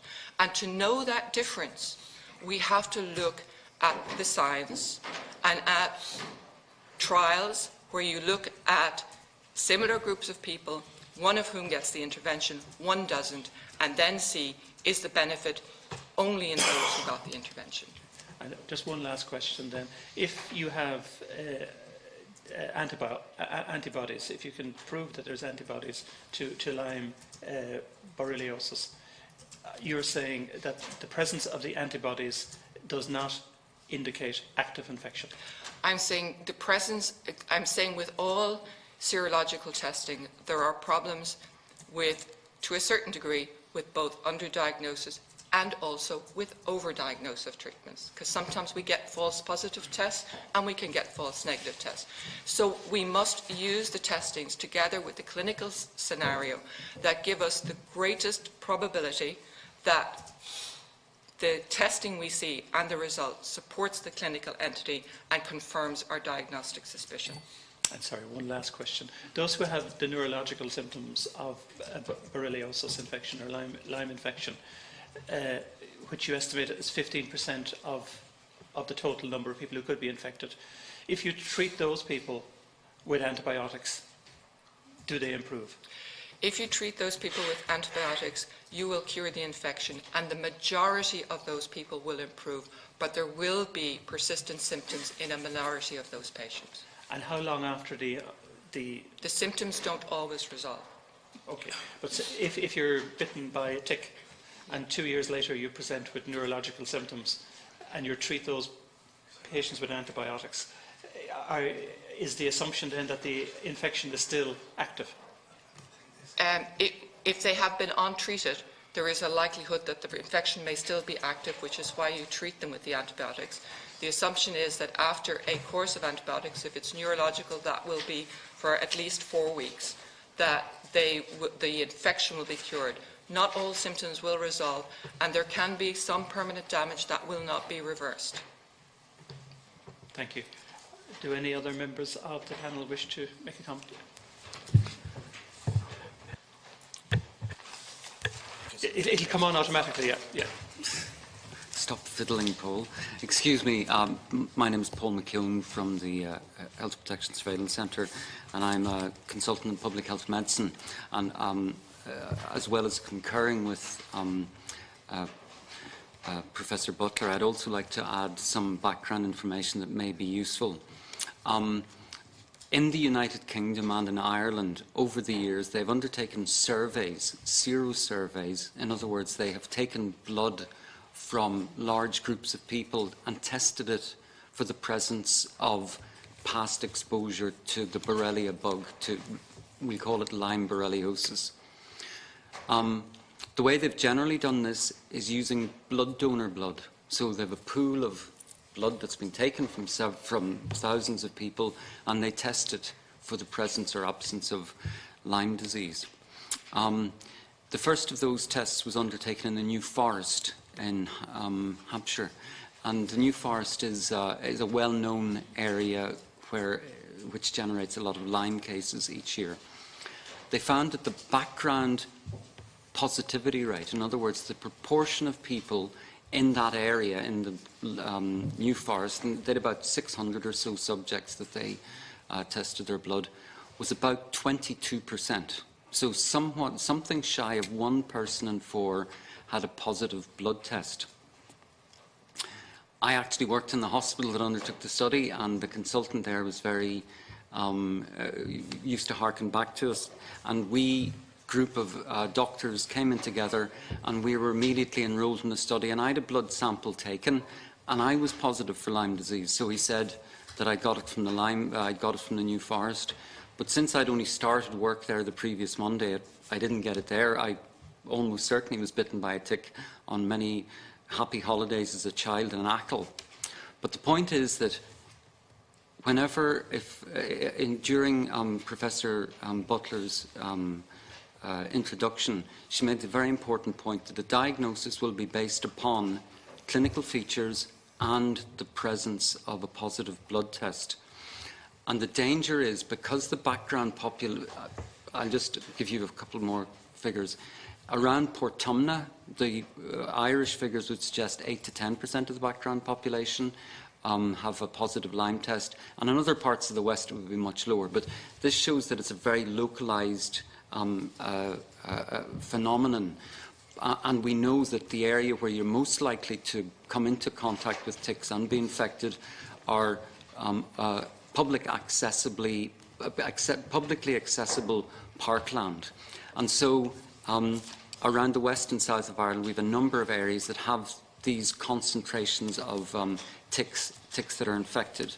But it's important that whenever somebody goes for a Lyme blood test or any other type of test, it's very important to ensure that the results of that test are taken in conjunction with their clinical picture, with what they actually are exhibiting, because a positive test on its own can be misleading. Thank you. Thank you.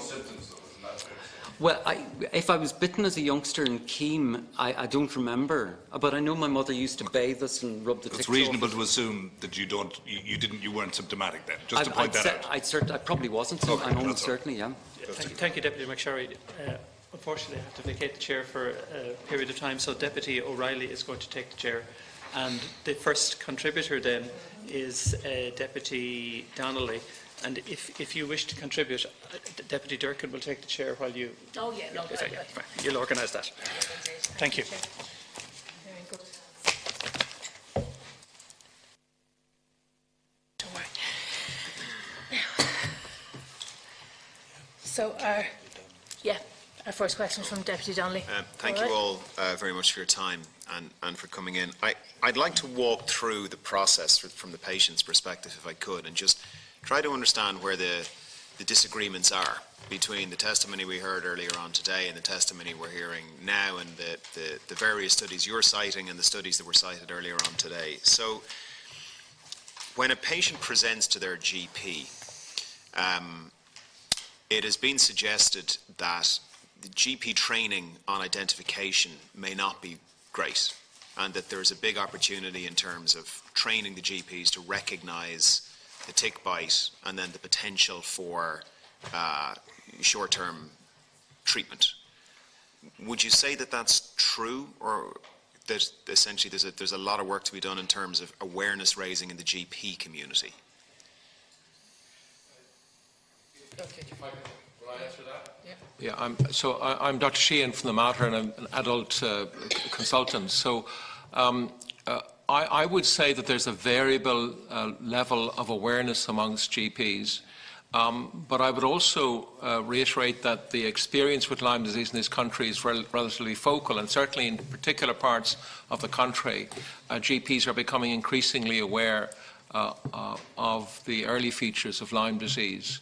So if a GP saw something that would raise a question of Lyme disease, they can readily refer them into a specialist centre within each hospital group where an infectious disease consultant could see them, or they could phone in, certainly to the Mater, they could phone in and talk to the registrar or to the consultant and get immediate advice over the telephone. Thanks, but it wouldn't surprise you. So some of the things that were put to us were that in some cases, lack of awareness amongst GPs is leading to misdiagnosis, which my understanding is can lead to a longer-term infection because it's not being treated straight away. Sure, but this is a dilemma in general practice. Would you think that that's probably reasonable at the moment? I think it's occurring to some extent, but I think it's true throughout the whole gamut of medicine. I think the difficulty for the general practitioner is that they're required to know elements of knowledge in so many different areas of medicine. And so that will be part of a general issue. Okay. In terms of GP training, GP in their training phase as senior house officers assigned to hospitals, in fact we have a GP trainee attached to our service at the Mater, and he or she comes for 3 or 4 months, and at the end of that rotation would be quite knowledgeable about a range of infectious diseases, including Lyme disease. Okay. Thank you. So a GP then sees a patient, and let's assume that they are aware, they have the requisite training or experience. The first course of action then is they'll make a clinical diagnosis and they will do a 2-stage blood test. Is that correct? No. No. With early disease like that, there's actually no need for a blood test. Okay. They may do it, but there's no need. If they see it and they think that it's Lyme disease, then they will treat it. And very often we get calls from GPs about that, and we'd recommend, yes, go ahead and treat it. And the standard treatment is a 3 to 4 week course of antibiotics? For standard treatment for that would be generally a 3-week course of antibiotics, yes. So then, the short-term or acute episodes there doesn't seem to be that much disagreement in terms of what you're saying and what we were hearing earlier on. It sounds like there's an opportunity around better awareness raising for GPs, maybe particular in areas like Portumna or where it's more prevalent. So moving then to the longer-term issue, my understanding of what you said this morning is that you do indeed recognise that the infection can last whether treated or not. Is that true? So when a patient presents, let's assume they are given a 3-week course of antibiotics. Is it your view that longer term, be it 2 months or 2 years later, that infection can still exist? In general, you'd say that if somebody had, let's say, erythema migrans, the rash, antibody positive or antibody negative, and a correct course of antibiotics were given, you'd say the bug is gone, the thing is cured. If somebody presented, let's say 2 years later, let's say with a facial palsy or an arthritis or heart block, then you'd obviously re-examine the possibility that you were wrong. You'd examine the possibility that there's been a second infection along the way. But in general, your starting point would be that the facial palsy or the arthritis or the heart block might have another cause. And you'd be open to a variety of possibilities, including the possibility that somehow the antibiotics have failed. And you would, of course, err on the side of giving treatment directed at that complication of Lyme disease if you thought it was possible. Okay, so then a year later, or whatever it is, after the initial episode, your view is there could still be an infection, and it may still be appropriate to treat that infection with antibiotics? My view is that in general it would not, but you'd be open to the idea that you could be wrong and you'd cover it. Yeah, great. And also in some of the studies, there's always the possibility of reinfection. Sure. And that has been looked at for some of those later presentations that may have been missed as well. Okay. So you wouldn't dismiss the possibility just because a person happened to have been treated at a different stage earlier? Yeah. Okay, so there seems to be agreement that the disease exists, short-term antibiotics work in most cases. There is an opportunity to improve awareness, GP training, or patient awareness. There could be, in the longer term, an infection could still be there or could have re-emerged, that can be treated with antibiotics. That might be the right case, because we're talking about quite small numbers. Yes, but I think the dilemma is more the patient who presents with rather non-specific symptoms, where they have tiredness, fatigue, aches and pains, and what I would call a very non-specific presentation of an illness. And in that circumstance, there's a huge variety of possible explanations that you have to consider, and not simply Lyme disease. And patients might be ill-served by focusing on Lyme disease, when in fact Lyme disease is not relevant to the cause of their illness. Absolutely. It could come from a wide range of areas. What I wanted to understand, though, is one of those places still Lyme disease? So obviously the doctor or maybe the consultant at this point will do a clinical diagnosis. They might send off for a load of different tests and narrow down what it could be. Would you accept that one of those possibilities could be a long-term Lyme disease infection? Yes, of course. And then you'd work it out by getting reliable testing. Right. And this is where the big difference is between our view, or essentially the conventional medical view throughout the world, and unconventional views, is in fact on the testing at this stage. And essentially the two-tier testing that we've described, we consider to be almost 100% effective at diagnosing it. Now, again, from case to case, if you have somebody that has something that points towards the possibility that this individual is suffering from active infection, irrespective of the test, you will consider that and treat accordingly. Sure. And so, I've heard very little so far that contradicts. There might be different emphasis, but actually we're accepting short-term and long-term possibilities. We're accepting the potential for long-term infection. We're obviously accepting that antibiotic treatment can work on those long-term infections, and that it might be something else entirely. What about long-term antibiotic treatment, as opposed to the 3 to 4 weeks that you were talking about? Because that was presented to the committee earlier on as one of the approaches used when it is believed that there is a long-term infection there. What's your view on long-term use of antibiotics? Corinne, do you want me to? Yeah. So I would say that for specific infections, we are not afraid to use long-term antibiotics. We have people on intravenous antibiotics for 6 weeks, very commonly, for 3 months, even for 6 months. But there are very specific, well-defined entities where the benefits of such a somewhat risky course of treatment is justified. The obvious example would be an infection of a prosthetic joint, somebody having had an artificial hip and been unlucky enough to have a complication.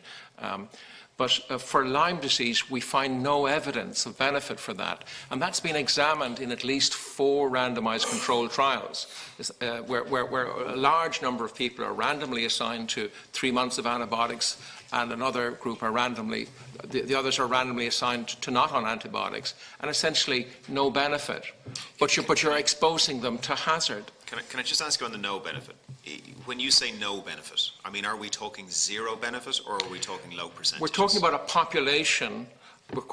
In terms of studying it rigorously, you have to study one population versus another. And obviously in both populations, both show elements of improvement, but no statistical difference between the intervention and no intervention. Okay, so when you run the regression... I'm conscious there's other members want to get in as well. Thanks, Chair. So when you run the regressions, you find 0 yes, correlation on the long-term antibiotics? Yes. Okay, thank you. Thank you, Chair. Thank you. Senator Colin Burke. Thanks very much. Thank you all for your presentation and for the work you're doing in this area. I already raised this morning at the earlier presentation about the report that you gave to us, which is in fact a very comprehensive report, and you gave us references to previous research. And I mean, you've heard the earlier submissions, and one of the issues, or one of the things said, was that the medical people here are not taking seriously this whole issue, and there seems to have been quite a bit of criticism of the way it's being approached by the established medical practitioners. For instance, when I raised this report, and it's signed off on by, I think, 28 people are named on the report here, I'm just wondering, what's your reaction to that criticism? And the second issue I just want to raise is, Professor Butler, you raised there towards the end of your presentation, and I just quote from you: "As doctors, my specialist colleagues and I cannot but be concerned when we learn of patients travelling overseas for prolonged courses of IV antibiotics, often coupled with an array of nutritional supplements at a significant cost, personal hazard and no proven benefit. And we did hear this morning, for instance, of one person, for instance, where treatment cost over €10,000. What kind of numbers are we talking about that are travelling abroad at the moment that we're aware of? And is it a situation that... I'm afraid I have no figures on specific numbers that are collated. All I know is that I have seen several patients who have been encouraged to seek these overseas tests, and that by patient report they have cost €800 to €1,200 to get the testing panel done. And the testing panel covers a wide array of pathogens, many of which they're very standard and accepted universally tests with no controversy at all here, and no reason to even seek them overseas at all. Sorry, you were saying that the tests that they test beyond just for Lyme disease. They'll test for CMV, for mycoplasma, for a whole range of different pathogens. But are you saying these tests that they have abroad are here in Ireland as well? Sorry? Are you saying that the tests that they undergo abroad are actually available? Some of the tests, for example, for EBV virus and for others are here. They're carried out in our reference lab. It's not the ELISpot test, but there are other tests that are done, yes. And just in relation to... And they are charged for them. Yeah, but just in relation to people who have been abroad, I mean, have you ended up having to deal with people who have gone for treatment abroad? Yes, yes. Between myself and my colleague, we have experience of patients coming back to us who have gone abroad.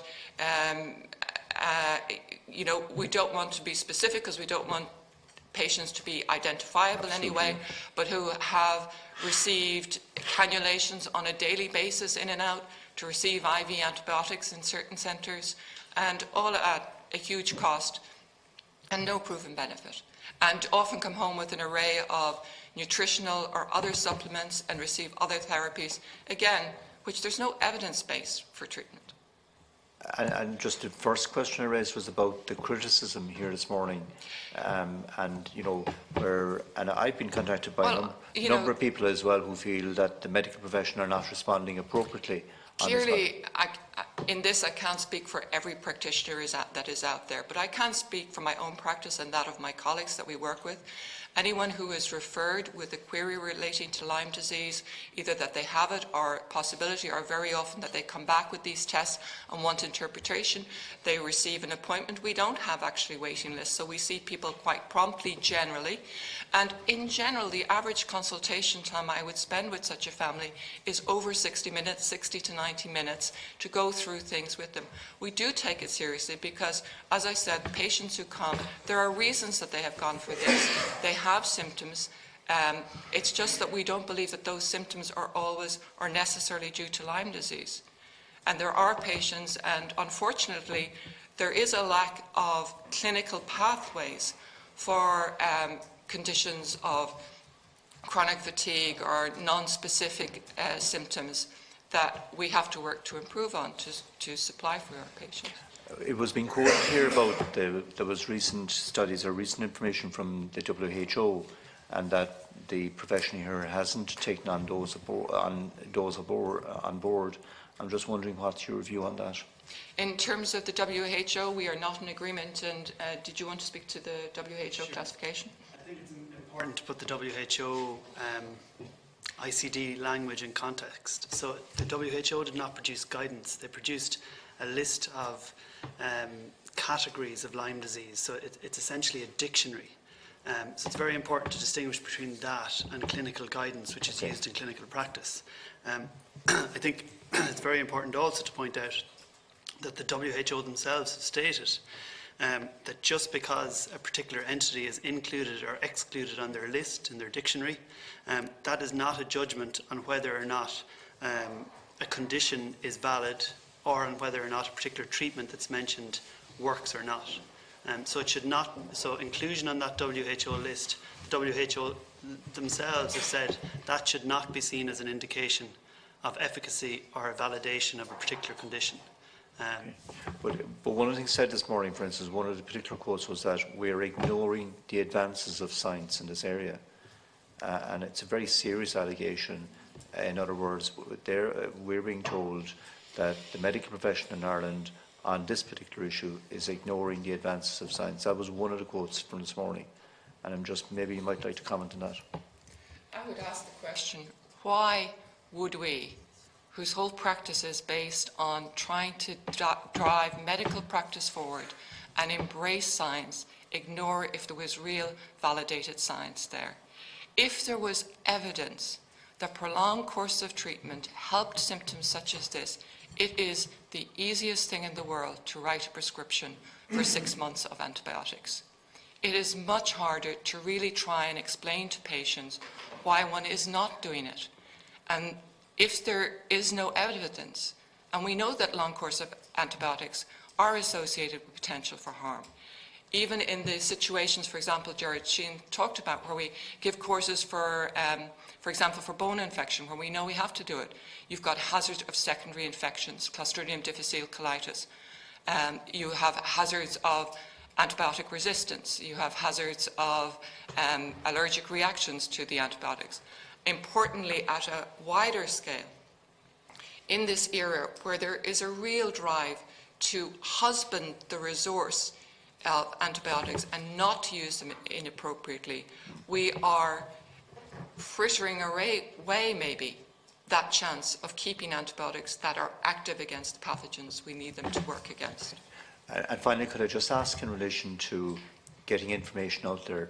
And you know, one of the things that that happens with medicine is misinformation, which can become a very dangerous thing when it happens. Do you believe that there is a need to have more information out there in relation to Lyme's disease and in relation to, I suppose, identifying clearly a clear message and making sure that there isn't that we can actually have a situation where people will accept what they're being advised here rather than going for the option of travelling abroad? Paul McKeown, again from HPSC. What I will do is I will answer the first part in relation to raising awareness. But ultimately, what we want to do is we doctors want to ensure that those patients who come and see us get the correct diagnosis. In terms of counting cases of Lyme disease and in terms of treating Lyme disease, it's the same as anything else. You have to start with the correct diagnosis.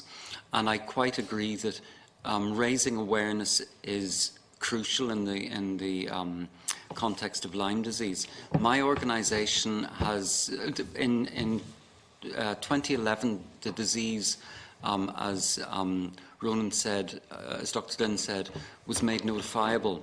But since about 2009, we've had material up on the website which is designed to make Lyme disease comprehensible to people, tell them how to prevent it, which is by preventing tick bites and removing ticks, making sure you check yourself and remove ticks after days in tick-infested or tick-likely areas.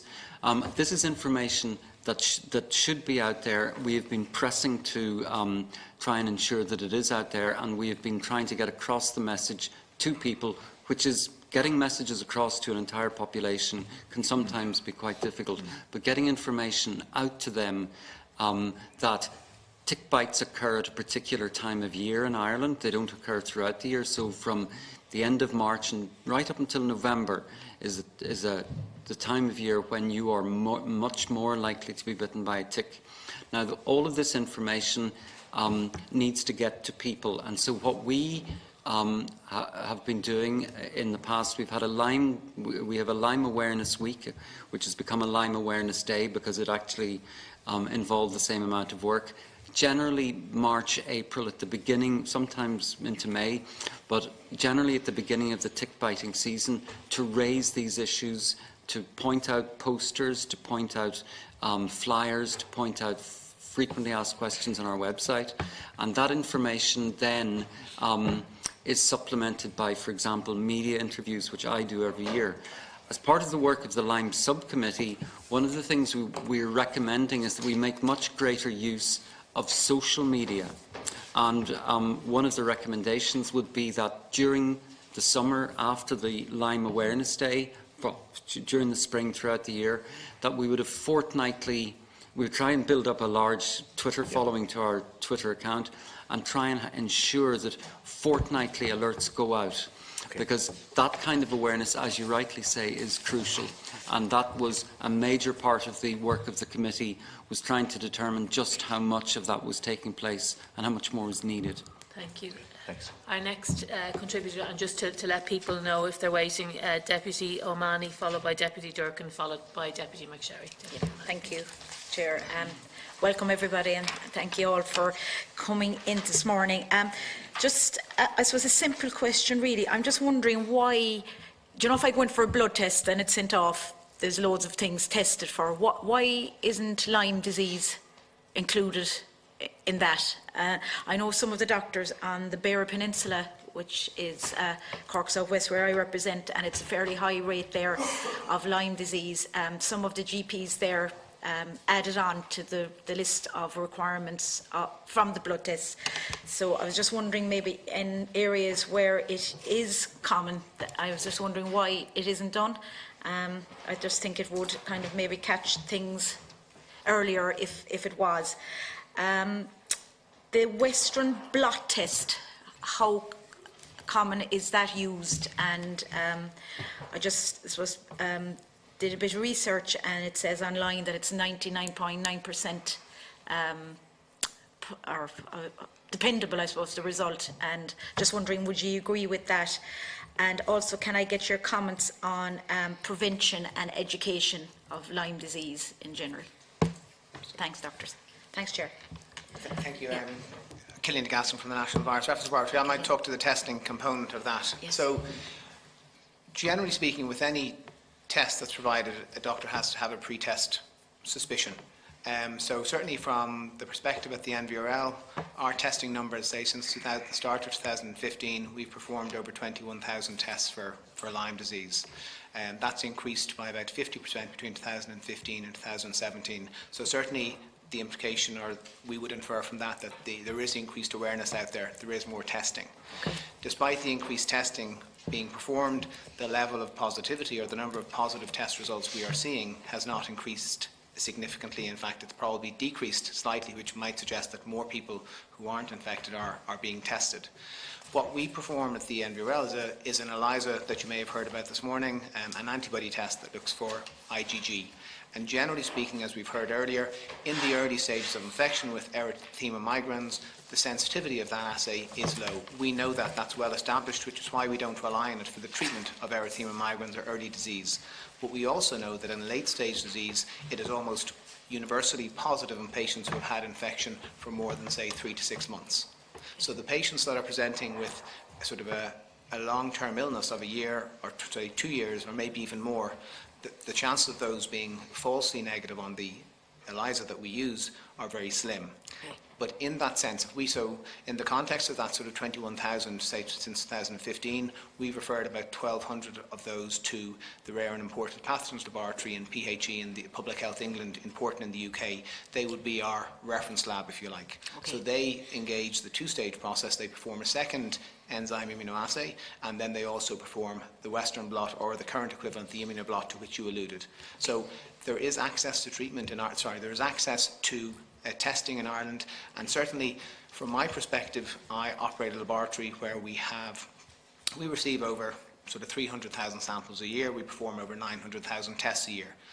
If there were a better test out there, I would want to perform it. I went into medicine to provide care for patients. We can, on an ongoing basis, we review our testing repertoire across all pathogens for which we test. We look for emerging pathogens. We look for developments in the area in which we should be testing, absolutely. And I suppose just touching on the previous point, there is no indication that there are better tests out there that we are not using. Our concern in the context of testing is that people are travelling overseas to use unaccredited tests which have not made it to market. The research in this area has been going on probably since the 80s to to develop diagnostic testing for Lyme borreliosis. The CDC made recommendations in the mid-90s regarding the two-tiered approach, and that has not been surpassed. If there were a better approach out there, a farmer would be in like a shot. And equally, if there were a better test out there, I would introduce it. Okay. So that's, I suppose, the concern for us, is that people are using tests that aren't validated. And as I said, I'm not suggesting any testing approach is perfect, which is why we work with our clinical colleagues. So if they have a high index of suspicion and my test is negative, we will refer it on. We will perform additional testing. There is no barrier to testing in our laboratory, and I can certainly speak for the other laboratories around the country. Okay, thanks, Doctor. Thank you, Deputy Durkan. Thank you, Madam Chairperson. Can I refer back to some of the discussion earlier this morning, wherein it was suggested that the medical profession in general are sceptical about the results achieved overseas, and in both in terms of treatment and in diagnosis. What's your response to that? In terms of diagnosis? So in terms of diagnosis, as I've said, we are sceptical because they're unaccredited tests, and the data from those tests has not been published in the literature. So we try to provide an evidence-based approach to diagnosis and treatment in Ireland, and that is what we're doing. So if this laboratory wants to make their findings public, publish it in the literature so it can be reviewed and evaluated, but at present they're unaccredited tests and they have not been clinically validated. So for example, if I want to develop a test for Lyme borreliosis or for anything else, I can start off locally in my own lab, and then if I think it works in my population, I can share it with colleagues, I can publish my findings in the literature, I can publish my methods in the literature. They can then be evaluated by other groups internationally and nationally to see if they're plausible. If they are reproduced internationally, well then likely, hopefully I would have patented it by that stage, but if they are reproducible internationally and I have a working test, it will be in huge demand, it will be marketed, it will be distributed globally. And that is not happening in this case. People are going over to use unaccredited tests that have not been clinically validated elsewhere, and there is no suggestion in the literature, there is no evidence base behind them, unfortunately. What, in your opinion, is the reason for the high cost of the tests overseas, which apparently bring much more dramatic results? Well, I think this is another significant concern around conflict. This is a private laboratory operated by an individual who has developed these assays, and they're only offered privately to the best of our knowledge, to the best of my knowledge. Apologies. So I think there's a conflict of interest there. We see results coming back from that laboratory to this country, and they're looking for treatment within the public sector. There is no evidence that those tests are any better than the tests that are available in Ireland. I would say that it's commercially driven. It's to make money. Okay. You made yourself mention of in treatment in conjunction with supplements. What are the supplements, and what effect have such supplements on the treatment of a patient? For instance, I read somewhere recently where the majority of supplements are just a waste of time to convince the patient that they can feel better or whatever the case may be, and that's about the end of it. What's your response to that? I would agree with what you read recently, that they're a waste of time. Again, there's no evidence base for them. The last question, Madam Chairperson, why do you think the patients here go abroad to where they feel they can get a service that cures their particular condition, and they have the evidence to prove that? Why would they do that and spend more money than is necessary? For instance, what's the average cost of treating a patient here and abroad? Like 10,000 was mentioned by somebody earlier on today. I would regard that as an extraordinary situation. So, what does it take to treat a patient here? Average. It depends on the circumstance. Depends on whether they're being treated as an inpatient or an outpatient. Depends on whether they've got serious complication or not. But most patients are treated as outpatients, and so the cost is very small. It's the cost of the prescription of the antibiotic in the public service. So for those who are practicing entirely in the public service, there's no private fees or anything like that. If somebody approaches someone in the private rooms, that's differently. Would it be true to say that every child, and maybe every adult as well, at some stage in their life has been bitten by a tick? Perhaps if I answer that. I mean, as I say, going back to just taking the New Forest example, that testing regime there showed that about 1 in 4 people was positive. That's in an area which has a lot of ticks, a lot of deer, a lot of small mammals, because as well as feeding on human blood, ticks also have a varied diet. They feed on other blood as well. But in the New Forest, roughly 1 in 4 people are positive, have a positive Lyme test. So I don't know if you can say everyone is being bitten, but in areas like that, a significant minority of people will be positive. If you were then to go to Dublin, where there would be lower tick populations, you could find the figure down to 0.5% or 1%. So it's only a minority of people would have been bitten. But in the high endemicity areas, it's a significant minority of people, I would say.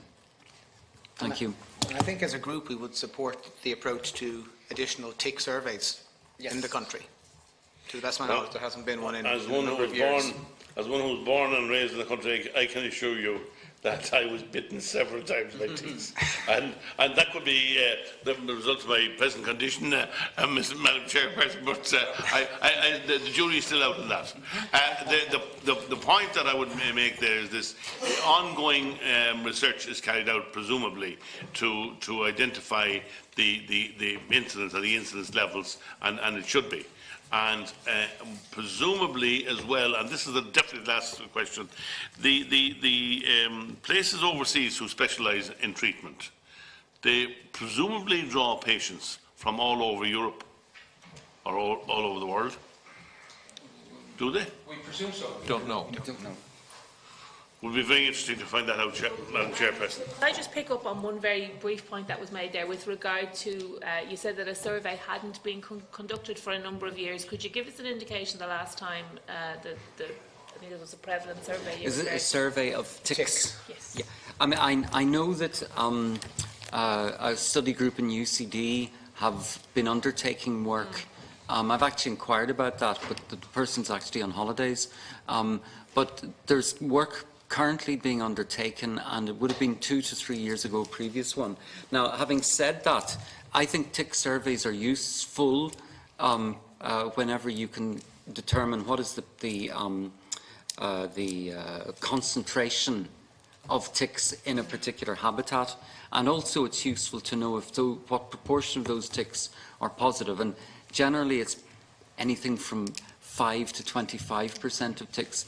But the important thing is here that that shouldn't. There's a danger that makes us complacent, and you say, well, you're okay there because only 2% of the ticks are infected, and there aren't that many of them. I think a basic universal precautions approach should apply. We know that the sort of areas where ticks are to be found are very well described. Woodland or parkland, they clamber up fronds of grass and they sit hanging on with their back legs, ready to jump at any passing mammal, including humans. We know that from surveys across Europe that 90% of adults are bitten by ticks on their hands, arms, legs and feet. And we know that about 40 to 50% of children are bitten around their hairline and into their neck, particularly the soft tissues there. So we would much prefer to have universal advice in terms of these are the sort of parts of the country where you can expect there to be more ticks, and take these basic precautions whenever you examine yourself. You are most likely to find a tick in your arms and legs, but you should examine everywhere. So whilst useful, I wouldn't be basing any strong policy on that. I would want to ensure that everyone had the necessary information to minimise the chances of them being bitten by a tick. Thank you. Just to answer, the last publication was in 2017 and was based on tick surveys in 2016, but they weren't comprehensive. They were just isolated checks. And we have compiled a brochure of evidence that we're happy to leave for the committee if they wish to have. Yes, thank you. Deputy McSherry. Well, thanks very much, Lashka. Here, look, can I ask just first of all, because I'm not a permanent member of this committee, just the invitation today Was it just to the CMO's office, or was it to everybody who's present?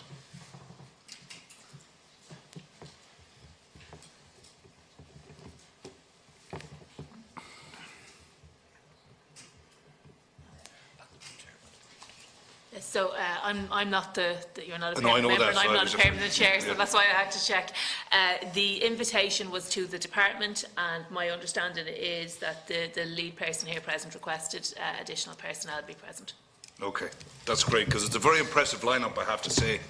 Outside this particular room, I co-chair a group called the Cross-Party Group on Lyme. And when we requested a meeting with the CMO, he wasn't available. Indeed, the deputy wasn't available, and certainly this array of wonderful people wasn't available. There's one person. There's one person. So stop kind of undermining this committee. Senator, sorry. You're undermining this committee. Sorry, Senator. Deputy like McSherry has the floor. Just, gentlemen, if you can for one moment, please. So I just want to say it is a wonderful. Our questions are focused, and I've explained to you exactly how the invitations were issued. So we And that's just grand. proceed with the questions. And presumably, Chair, then, I've been 16 years around the place. I know what I'm entitled to say when I have the floor. Absolutely. Okay, thanks. So it is a very, very impressive array of people, and it's difficult not to take a view that we wanted to be on message on this. You know, we wanted to kill this discourse about Lyme disease and the mythology that there were issues. Can I ask, in terms of the IDSI, is Dr. Jack Lambert a member of the organisation? Jack Lambert is, and he was sent the consensus statement and was not a signatory to it, nor did he respond. And at the IDSI annual meeting last year, Lyme disease was a focus, and an invitation to all to come and attend for open discussion, and he did not attend. Okay, so was he invited to be party to this document that you sent to the committee? This is an expansion of the consensus document that was sent around to him, and he did not respond to that. So this actual document would have been sent to him? The beginning of this actual document has not. This actual document is not. So again, I mean, I'm non-medical, so all I can look at is it seems to have included, you know, consenting voices as opposed to seeking out the dissenting ones. The overwhelming consensus, with one exception. With one exception, okay. So I haven't had an opportunity to ask him, but he certainly didn't know anything earlier on in questioning from Senator Burke here of its very existence.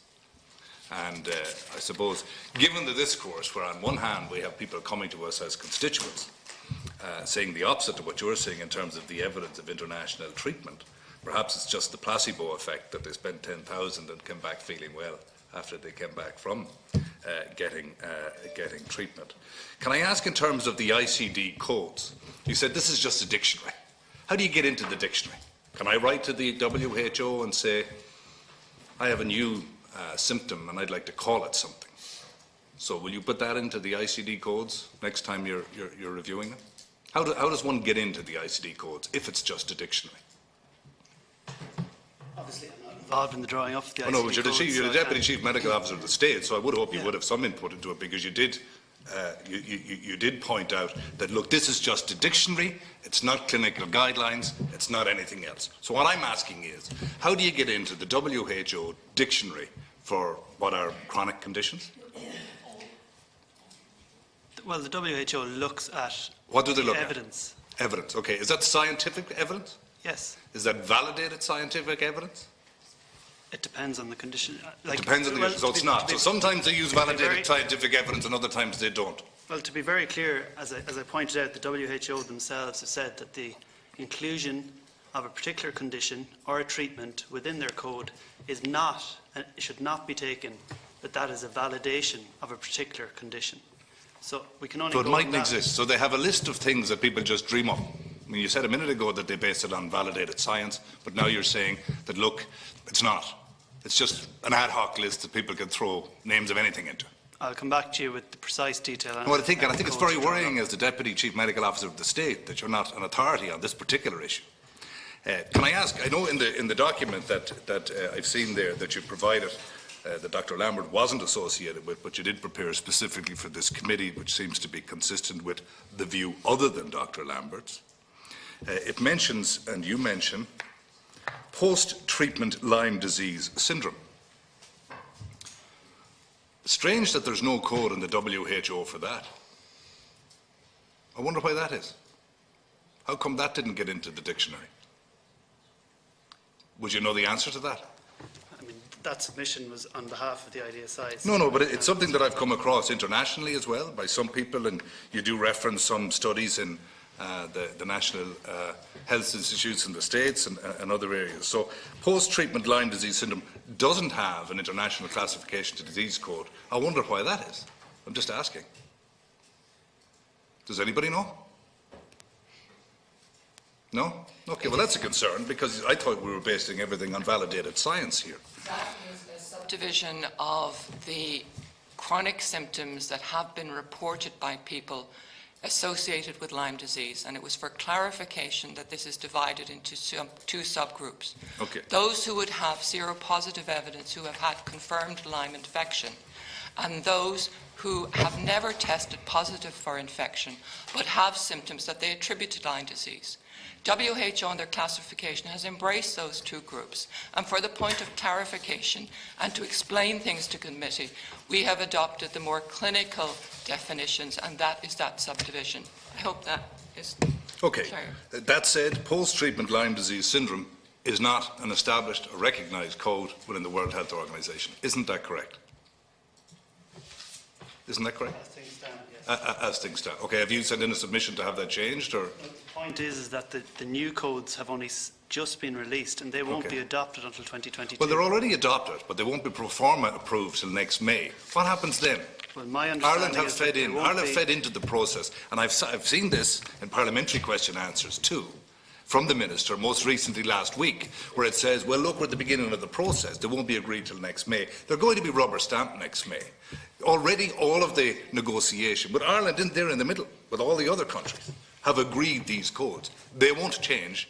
They will be rubber stamped next May, following which I presume, you said they don't guide any guidelines, but I assume the WHO codes count for something, and on the back of those, organisations like the National Institute for Clinical Excellence, or yourselves, or the Institute, or the Infectious Disease Society of America and everybody else, may then come up with new guidelines in line with the new codes, which seems to have been pulled together based on validated science rather than members of the public by me sending in a view that X chronic disease or illness exists. I think it's very important to be clear about the timeline between the development of guidelines and what the WHO does in terms of codes. There's guidelines based on clinical evidence. So what the National Institute for Clinical Excellence in the UK does is it produces guidelines based on all of the evidence. And that will come after? In the States, the same. No, that comes first. And then based on the best available evidence, based on a review of all of the best available evidence, which as Deputy Chief Medical Officer I am particularly interested in, and it's my job to ensure that it's the best evidence that we use across the country for all conditions. That's what I'm particularly interested in. And it's when that evidence is published and it is that upon which ICD codes are then formed so that we can classify diseases. But in terms of a patient being treated in a clinic, a patient is treated in a clinic based on best available clinical evidence, which is produced by the National Institute for Clinical Excellence, which is produced by the international societies around the world. And we have our own community here who have looked at the evidence, and they have developed a consensus document based on what they believe to be the best approach. Okay, that's the 22, not including Mr. Lambert, isn't that right? Is indicating there she wants to... Yeah, I just want to speak as a clinician and to say that regardless of whether it's osteomyelitis, acute osteomyelitis or chronic osteomyelitis, Lyme disease, early stage or late stage or post-Lyme disease symptoms, we don't diagnose or treat based on WHO ICD codes. Okay, they have no relevance. So what relevance have they got to us? On a daily basis, actually not very much in clinical practice. So why do we bother sending people to participate in the drawing out of this?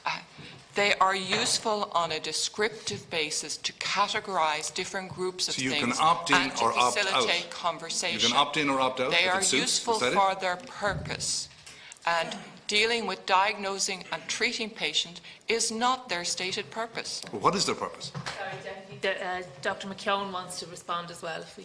Yeah, but I mean, can I not just ask? I mean, we're in the middle of a response. I'm conscious that our witnesses are also... Answer your question. Okay, you go, yeah. Yeah, the purpose essentially of the ICD 7 was the first set I remember, 7, 8, 9, 10. They provide categories or boxes into which you can, and this sounds very bean countery, they provide categories into which you can assign patients. From those, you can develop what are called diagnostic-related codes, and that is very much administrative. So, for example, in Ireland, you can take a category of, say, lung cancer. You can categorise by how severe it is, what cell type it is, how advanced it is. And what happens is, this allows for the greater description of the complexity of a case, and particularly whenever it comes to assigning funds and resources to management of patients in, say, a hospital, and prioritisation of diseases.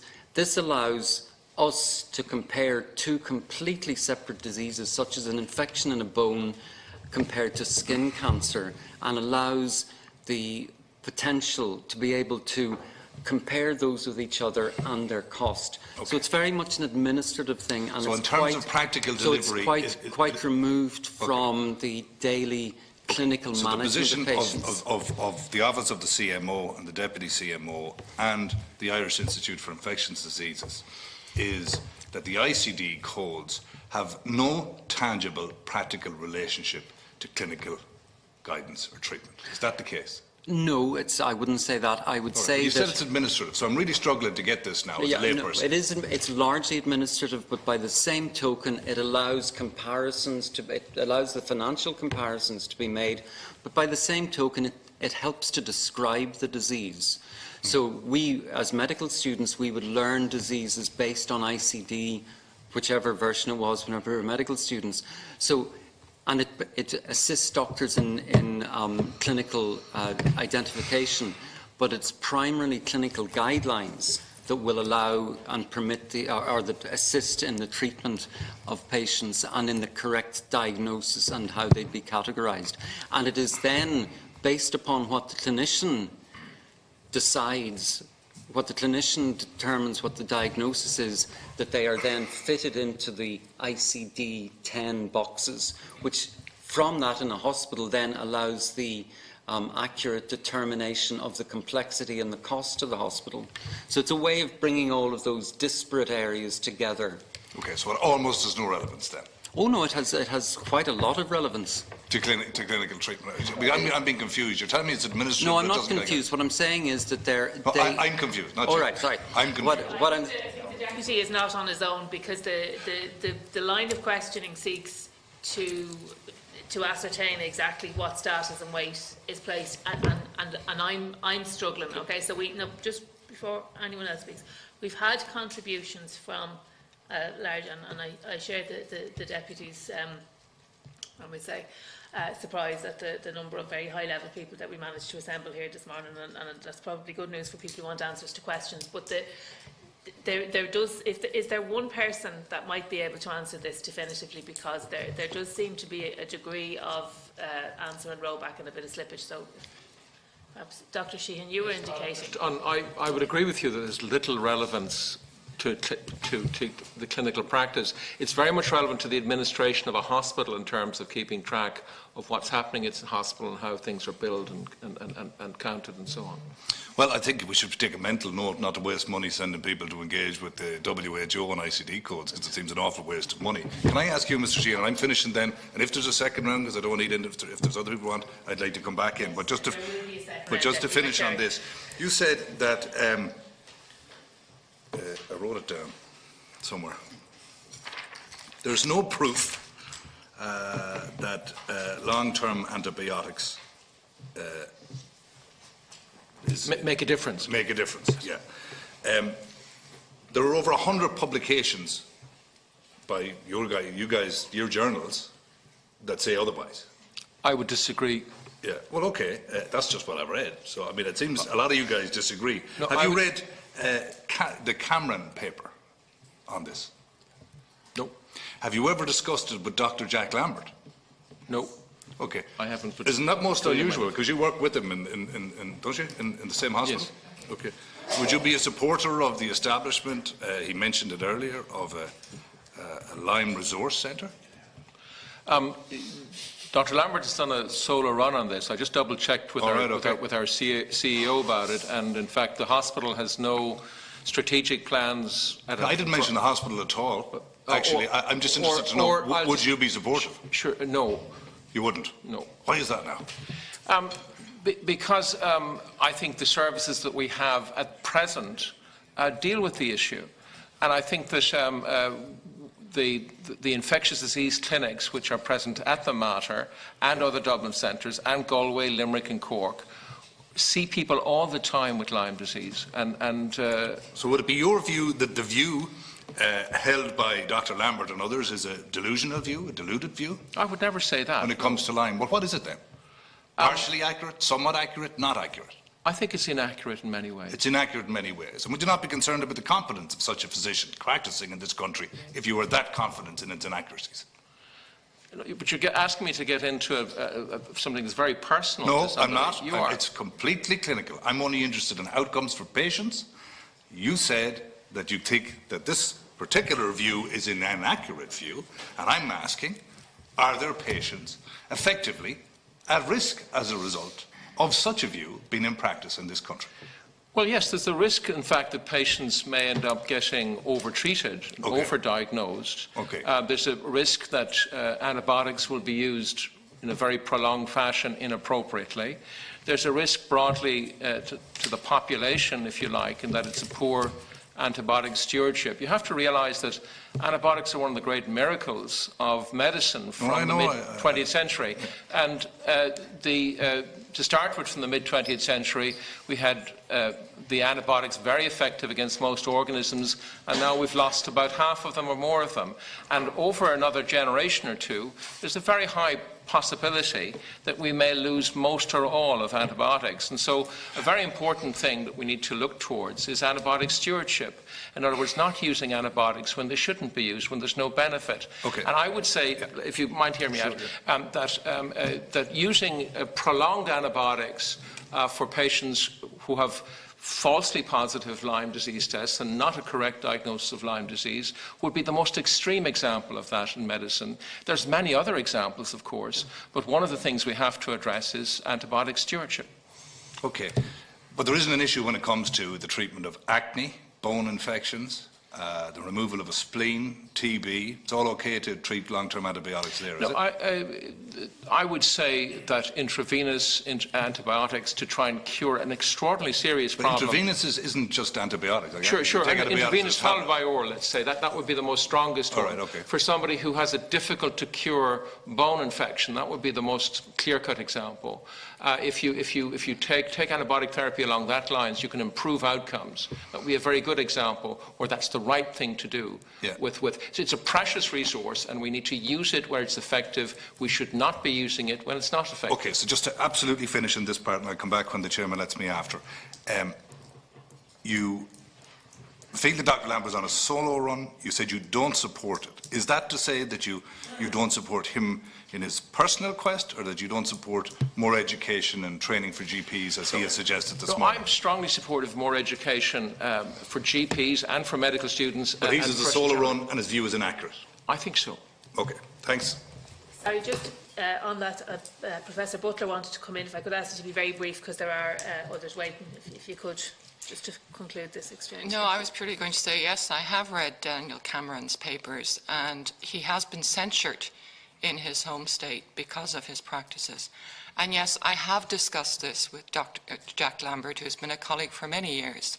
And I have also looked at his research in the area, and I have suggested to him that where there are questions that are unanswered, and it is reasonable to hypothesize, that's what we do. We look at something, we don't have an answer, we think something might be the answer, and then we design the study to answer that.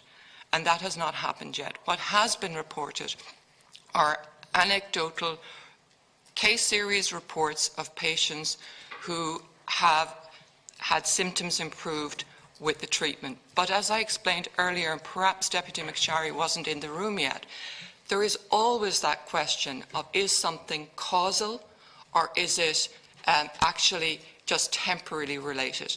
And to do that, you need well-conducted, controlled, scientifically reviewed, ethically reviewed research, and we await the results of those studies. But studies that have been done meeting those parameters, that have looked at prolonged antibiotic therapy versus not for patients with these symptoms who are seronegative, have not shown benefit. And I think we're missing out on the fact here, and it really comes back to the basis, and that is there are patients who have a range of symptoms for which we as doctors don't have ready explanations for. And over time, you can go back. Originally, when I started first in training, it was attributed to chronic brucellosis, and someone mentioned that, and people received prolonged course of antibiotics for that in the absent diagnosis. Then we had chronic fatigue syndrome. We've had attributed to glandular fever virus. We've had them attributed to vaccinations. There still is that group, but the only way we'll get to the bottom of it is by well-conducted, controlled research. And where that has been attempted in trying to look at whether Lyme is the explanation for those symptoms, it hasn't showed any evidence.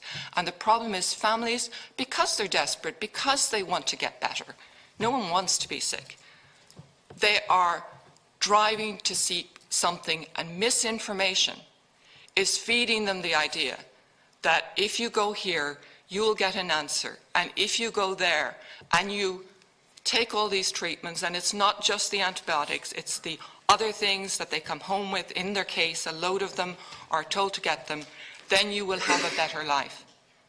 For some of them, they will get better, not because of them, but because that was the time for it to happen. Thank you very much, Professor Butler. Senator Conway Walsh. Thank you. Okay, thank you, and thank you for your presentations. I had to go to the order of business, but I was here earlier on. Just looking at your conclusions, I mean, all we're trying to do here is to match what you're saying, what we were told in the previous session, and the people who are coming to us. So they're the people who are facing us and saying, you know, I have Lyme disease, I have nowhere to go, it's going to cost me all this money and all of that. So I'm really glad to see your conclusions here in what you're saying. So you're saying the tools to achieve this are readily available. So really you're saying that we can manage all of this within our own country, and there's absolutely no need whatsoever for anybody to be going abroad, either for diagnosis or for treatment. Okay. You're also saying that it's a very small number, a minute amount of number of people who are affected. There's a small number of patients who have Lyme infection. There's probably quite a large number of patients who have symptoms and who might need to be investigated for those symptoms. Okay, so how many people are tested then in a year here for Lyme disease?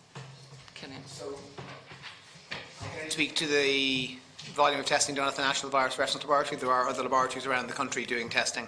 I just want a number of people who are tested, so who go to their GP and say, I think I may have Lyme disease. And in our laboratory, it's ranged from about 4,000 to about 6,500 over the last 4 years.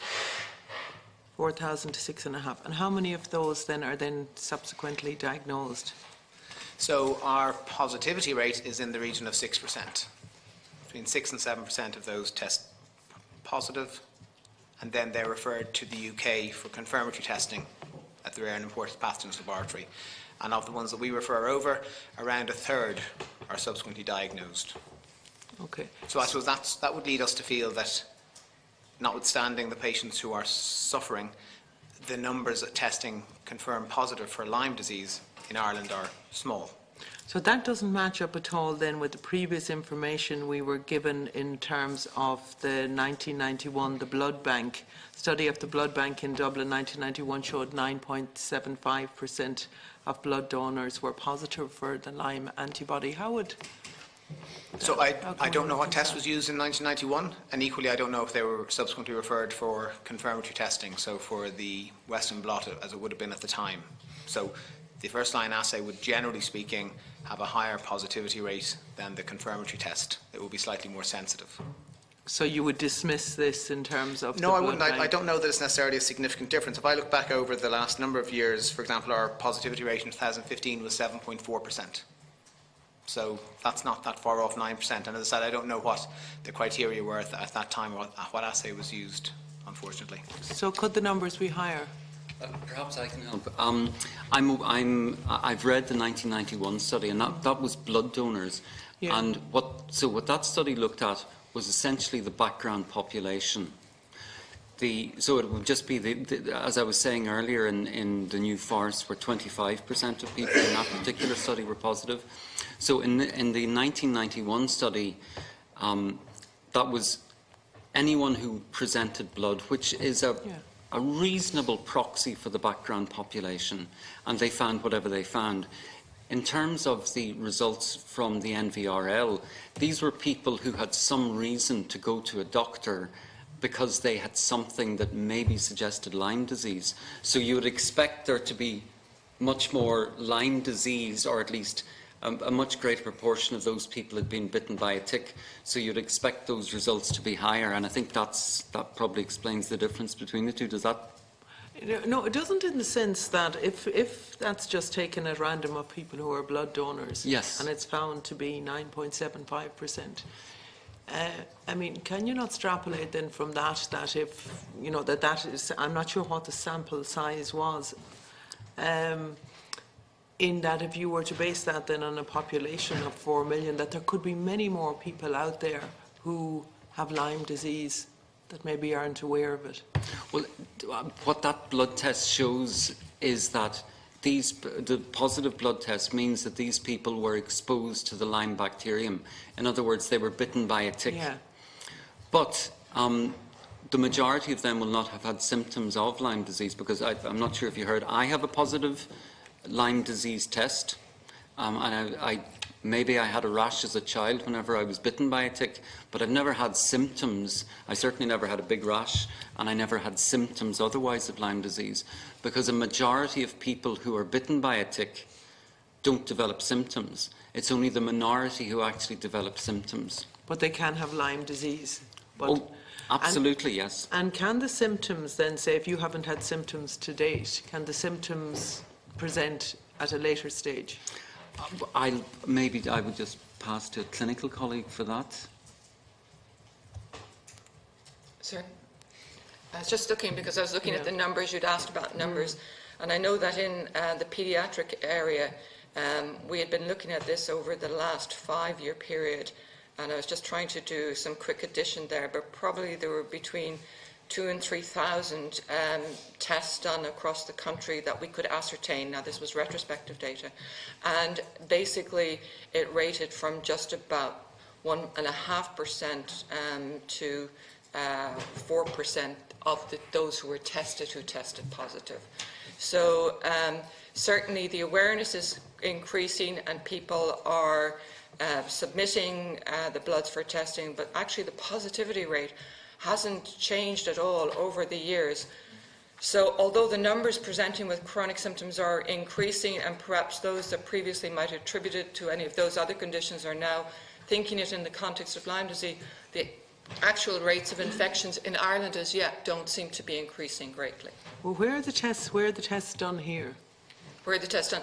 Tests are actually from Dublin. They're done in the National Virus Reference Laboratory, but tests are also done in other laboratories in Ireland, including in Galway, in University of Limerick and in Cork. So different centres do testing. So if somebody goes to their GP and they present with symptoms and they think it might be Lyme disease, can they ask for a test? Are they entitled to a test? Well, if they go, as we were saying, and if they go and they've got early symptoms, they don't even need to have a test. If it is characteristic, they will get their antibiotic treatment, or should get their antibiotic treatment at that time. If it is later in the stage and they think the symptoms are related to Lyme disease, yes, indeed, a test can be done, and there's no problem with that. Is there a waiting list for the test to be done? No. Right. And the figures where the nor is there waiting, just in case you missed it, nor are there waiting lists for people to be seen. Certainly in my clinic, there's no waiting. There might be a couple of weeks, but nothing particularly long. And in fact, we very often prioritise those patients because we realise the stress and concern that's around it. Seems strange then that people are going out of the country to get a diagnosis. Yeah. But are the figures captured of those who are presenting and the GP is making the diagnosis and doing the treatment? Are those figures aren't captured. Do you think it'd be useful to capture those in order to get the This comes aggregate back numbers? down, well, in terms of capturing disease, the only figures that are reliably captured outside of specific studies are really the figures for notifiable diseases. And the notifiable diseases, as we've discussed earlier, is neuroborreliosis. But from that, you can get an estimate of the numbers because that relationship has been pretty well characterised. But don't you think it'd be fairly simple to capture those numbers from the GPs? With the best will in the world, it is extraordinarily difficult to capture figures when you're relying on GP reporting around the country for something like this. It seems simple, and it would be good information, and absolutely try and do it, but it's actually extraordinarily difficult, because even when we have tried with very defined diseases, like, for example, trying to capture the numbers of children who have chickenpox outside of those who end up in hospital and are sick, it's almost impossible to get those numbers. Why is that? Is it down to the GPs It's not down to unwillingness busyness, to do it? the amount, the fact that there's a work involved, there's paperwork, you're seeing GPs end up, and I'm not a GP so I can't speak for them, but my understanding, they may have 5 to 10 minutes to see a patient. It simply gets lost in the mix of all of that. Sorry, can I just interject very briefly? Has anyone asked the GPs to collect the data? I mean, For this, no. Yeah, okay, so they haven't No, been asked. it hasn't been asked, So no. nobody really would be aware that they have problems of busyness or otherwise? There hasn't been any systematic effort that I'm aware of. Now, within the ICGP maybe, but to report in or to collect the numbers of data on patients presenting. Okay, thank you. Could I suggest maybe from this committee that the GPs are that there are attempts made for the GPs to capture that information? Because if we want to allay concerns about this, we just want to get to the bottom of it. We have many other issues to deal with in the Health Committee and outside here. So we want to find out first how many people have Lyme disease, in the country, or how many people are being treated. Unless we have the information, then, it cannot be dismissed as such, just a few people or whatever. So we need that information, I would suggest. So a request to the GPs and what needs to be done there, I think would be a useful outcome after today. Do you think people are being misdiagnosed? And you're saying people are being misdiagnosed as having Lyme disease. Who's misdiagnosing them? They are receiving the diagnosis based on the ELISpot tests that are carried out overseas, and thus coming back with the impression that these test results indicate that they have Lyme disease. Okay, so how many people have been diagnosed overseas as having Lyme disease, and then that decision or that diagnosis has been overturned here? I don't have those numbers. But see, we need the numbers in order to be able to support what you're saying. Do you know what I'm saying? It's really important that we'd have them, because people need to know. People are paying thousands of euro to go abroad to get tests. If you have information, and you just said that people are being misdiagnosed, we need to know it. People, as I said earlier, I meet the woman in SuperValue who is packing bags to get the funding to send her daughter, out of desperation, to send her daughter to get the treatment that she needs. We can't have that. So there's an onus on us all to make sure, and there's certainly an onus on you to make sure that that information is presented in a real accurate way that people can have confidence and trust in. I think that's why we've come here today, because of our concerns about those tests. They're unaccredited and they've never been clinically validated. So that's the reason. But you can't tell me the number. But yet you can't tell me the number of But we're that telling you that patients are travelling overseas and being diagnosed with unaccredited tests, and they are then returning to this country and attending some of my colleagues here, and also attending Dr. Lambert, who was here earlier on. That's one of the reasons we're here today. But you don't have the numbers to, you know what I'm saying? You don't have the numbers to back it up. You're asking me to trust you. I appreciate I don't have the numbers, but equally, We're concerned about the nature of the test being provided. It's not accredited, it's never been clinically validated, and it's not widely available on the market because it's never been demonstrated to be a proven effective test. If it were, I would introduce it in the morning. And that's why it's really serious, and it's really, really important that we have those. I mean, can you submit them at a later date? I mean, is that information there somewhere that can be extrapolated, that can be presented to the committee? Dr. Sheehan wanted to make a contribution there. I think just the Senator may not appreciate the difficulties involved. In terms of gathering data about diagnosis in general, or especially infections, we get really good, reliable data when there's a specific test going to an Irish set of labs. That becomes relatively easy to do. But it becomes impossible to get it with true accuracy if the test is happening elsewhere.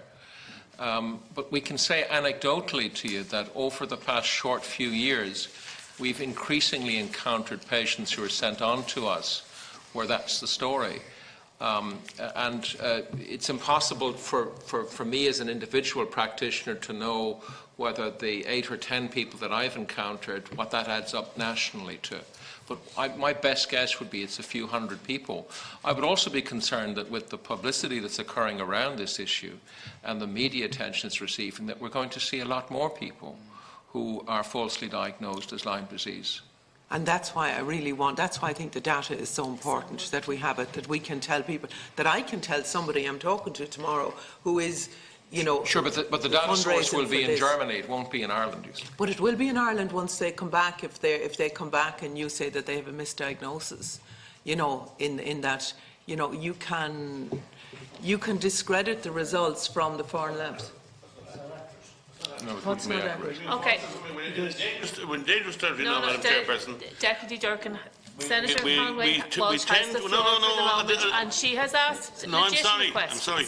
We're now in the business of giving information that, having regard to the information we've already got, that the information is not credited information in any event, and we're going to get in the area of diagnosis. I would strongly avoid that kind of thing. It's not about diagnosis. I just really want to be able to tell people not to go abroad, because this is how many out of how many were proved last year and the year before to be a wrong diagnosis. So please don't be fundraising and don't be wasting your time doing that, because chances are it's wrong. And I just want the all I want, I'm not doing diagnosis or anything, I just want the information to be able to support that. Just in terms of the GP training we talked about earlier on, are you confident then that the GPs have sufficient training here? Or what are you doing about if there is a training gap there that's needed for GPs? I would say that GPs have a great difficulty with the vast number of diseases that they must educate themselves up on. And it's probably unrealistic to expect that a GP have a deep level of knowledge about, let's say, 500 different entities. But certainly we have GPs who rotate to us, working as junior doctors. At any one time, there's one GP trainee working in our team. And during that 3-month period, they would get a really thorough knowledge of all the major infections that we deal with, of tuberculosis, of HIV, of malaria, and include Lyme disease. And the way that we get educated is that we would encounter a patient and analyse it and work it out. So are you satisfied that the GPs throughout the I'm state satisfied that some GPs will end up with a good knowledge. And what can we do to the ones that aren't of favourite? What more can we do in order to fill that training gap? I think the GP organisations are going to have to address that issue, or you have to address your questions to them, I think, really. So you have no responsibility around that, any of you at the table of furthering the training? Well, we have a responsibility to contribute to GP education, but not to organise it or to see what is prioritised, what's not prioritised. So who organises it? So whose responsibility is it to organise that training if there's training that needs to be done? The Irish College of General Practitioners oversees the training. That the committee will correspond with the ICGP and find out about, exactly about that. I'm conscious of time, and I'm conscious that there are two people already indicating to Could I just highlight one thing that brief, it's important that you recognise we're not saying that GPs are not trained or incapable. I think we would all agree that those GPs that work in Lyme endemic areas are very familiar with this disease and very capable of diagnosing it and referring in to specialist care if necessary. They're a broad swathe of individuals, so I'm sure there are some who feel less comfortable, but for those GPs who are working in the appropriate areas nationally, I think we're all very confident in their abilities. Okay, so we have enough expertise within this state, that's what you're saying, to be able to diagnose and treat and everything that needs to be done around Lyme disease. We have the sufficient expertise within the state. Yes. Is that what you're saying? Okay, Yes. Senator Conway Walsh, if you can conclude there. I know that Professor Butler wants to say, could you, one sentence please, and I want to allow Senator Burke and then Deputy McSherry in as well. It's been said, it's really just that in terms of the GPs that they actually do have good awareness, but also from the IDSI. For example, our annual meeting last year focused on Lyme disease, and we have ongoing updates through the Royal College in terms of infectious disease training, in terms of training of paediatricians, and these topics are repeatedly covered, but you can't guarantee that every single person is up to date all the time. Okay, thank you. Senator Burke. Sorry, just thank you for dealing with all of the questions here. And I just think it's important that we clarify. There is no one here, and I'm certainly not involved in any way trying to discredit the work that you're doing. And I think, you know, the issue that I raised here this morning at in the opening session was the report that you produced where 28 people signed off and it's a clear document which sets out your analysis and your views in relation to the management of this matter. And I think it's important to clarify, and you might do this, that you are satisfied that we have the expertise here in this country to deal with Lyme disease and the diagnosis of Lyme disease and the treatment of Lyme disease. Are you satisfied that we have all the most up-to-date information, the most up-to-date tests, and are dealing with this issue in a proper manner? Because I think we need to get that clarification, because, you know, we've already gone through a situation where there was totally inaccurate information went out there in relation to HPV vaccine. Likewise, we seem to have a lot of misinformation going out in relation to this issue. And I think it's important now that you clarify here and now that you are satisfied that with the practitioners here in Ireland, with the medical consultants, that if a GP has a concern about the management of a patient, then that we have enough expertise here in this country to deal with this issue. I can respond to say I'm fully satisfied that that is the case, and further I can reassure the committee that as infectious disease practitioners we continue to watch the literature, the evolving science, and whatever progress is made in the area, because we recognise that there are gaps in knowledge and unanswered questions, that when there is evidence-based, that those, if there are improvements, that they will be readily embraced into our practices. And that you believe the expenditure that people are incurring abroad is unnecessary expenditure? It's unnecessary, misplaced, and giving false hope to families. Okay, thank you. Thank you, Senator Burke. Deputy McSherry. Thanks very much, Lasky Hirlik, and thanks for putting up with me for so much now as a guest to the committee. You said that overseas treatment doesn't work. You also, and I'm paraphrasing, but I think it's pretty close to what you said. People who are desperate, they travel, and it's about feeding. People are feeding you an answer. So people get treatment abroad, but they get better when they were supposed to get better, not because of the treatment or thereabouts. I think, Dr. Butler, that's what you said. Would you concur with that, more or less? What I said, or what I said to me, was that prolonged treatment for these people has not been shown to have benefit. No, but that's what you meant. I'm just going back to what you said was people were being fed an answer, or feeding people an answer, I think were your words, and that they go abroad, they get expensive treatment, and they get better when they were supposed to get better, or when it was ready to right itself. Feeding them a hope, I think, was what I said. Yeah, okay, well, we'll look at the transcript. I just have a problem with that, and again, I'm not a physician, and I'm not claiming to be or anything like that, but from a human representative perspective, I think to be ignoring or dismissing the patient experience as a placebo effect or as being fed an answer is something that, with 12 physicians and officials from the department and various other bodies in the room, is not a message I'm sure you'd like to send out, and it's very much the one that I'm receiving. Secondly, I do have a concern for patient safety if a senior physician like Dr. Sheehan is calling the view and practice of another one inaccurate in terms of the outcome. Trying to discourage medical practitioners here is wrong, and it's not the appropriate forum for this committee. Nobody is going to be discredited at or that's by what this he's, committee. Deputy McSherry is trying to do. Deputy McSherry is entitled to ask a question, with respect, he's well aware of the parameters that exist within with respect, this Chairperson, institution. I haven't questioned the competence of anybody. I think in the line of questioning and discourse we've had this morning, others have, and the implication that some people are practicing what others, physicians, believe to be inaccurate or based on inaccurate or based on best practice, where you say long-term antibiotics could be damaging, others have a different view. I say there was 100 publications, you say no. Dr. Butler said Cameron was censured. Yes, indeed he was, but not for that matter. And I think it might be fair to point that out for the record. He was censured for a different matter in his own state. I think it would be misleading for us to leave the committee with the impression that as a result of his findings in terms of long-term treatment with antibiotics, would that be the case? So I'm not querying anybody's competent, and especially not your own, Senator Burke. And I know you didn't intend to question mine.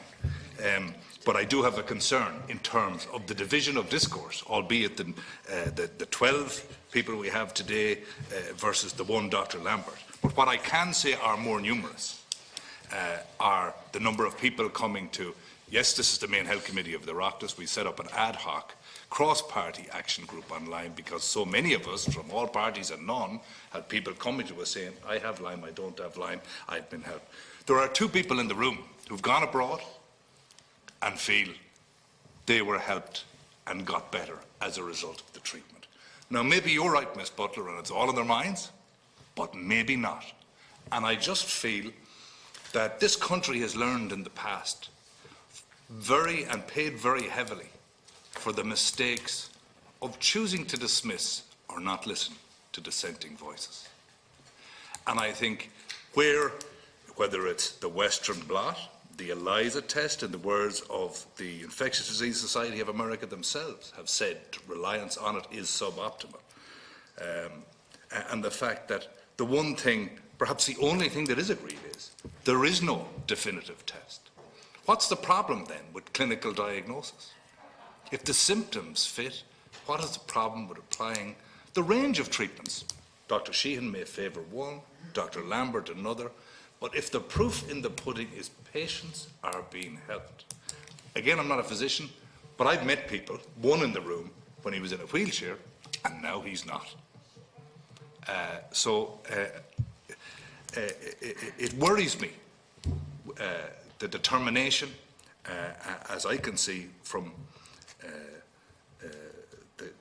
the numbers of physicians from the various hospitals throughout the country and the various bodies who've turned out here today to rubbish the patient experience on one hand, Dr. Lambert and his view is inaccurate, and that concerns me, and also the fact that we're choosing, in the words of yourself, Dr. Butler, that the patient experience really, is something that is to be taken very much with a pinch of salt, and I think that's regrettable. Thank you, Deputy McSherry. Would you like to? Okay, I see a few people indicating. Dr. Glynn. I just addressed the point in relation to the representation here today. As you said, Deputy McSherry, I wasn't in post when the cross-party action group came to the department. I've since been in post. You've submitted questions, and we answered those questions within 2 weeks.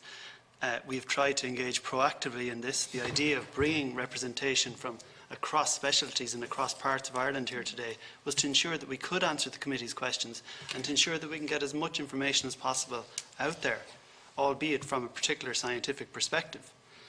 We're certainly not rubbishing the patient experience. I think you can see, well, you can see the IDSI's submission that has been very clear in what they've said, that they understand that there are patients with a range of symptoms, some of which are not readily explained by the medical community. And that has always been the case since the start of medical practice. There have been conditions that we have not had an answer for. And that remains the case today, and despite best scientific advances, that will remain the case into the future. That doesn't mean that we're not doing our best to progress scientific and medical practice. And it was in that spirit that I tried to ensure we had an accurate and good representation of people here today to meet with the committee. And in many respects that is welcome, but you will appreciate that, you know, it is unusual, and, you know, Deputy McSherry's pointed it out, I can as a member of the committee, it is unusual, okay, and we can leave it at that. And I think there can be no disputing the people that we heard from before. Either they speak about their own personal experience, sure. They were people who were gravely ill, they are now people who are not. So rather than dismiss them, we want to engage with them, we want to engage with yourselves, we want to get a full and round picture. Deputy McSherry, have you finished your questions, or have you? Say, doctors differ.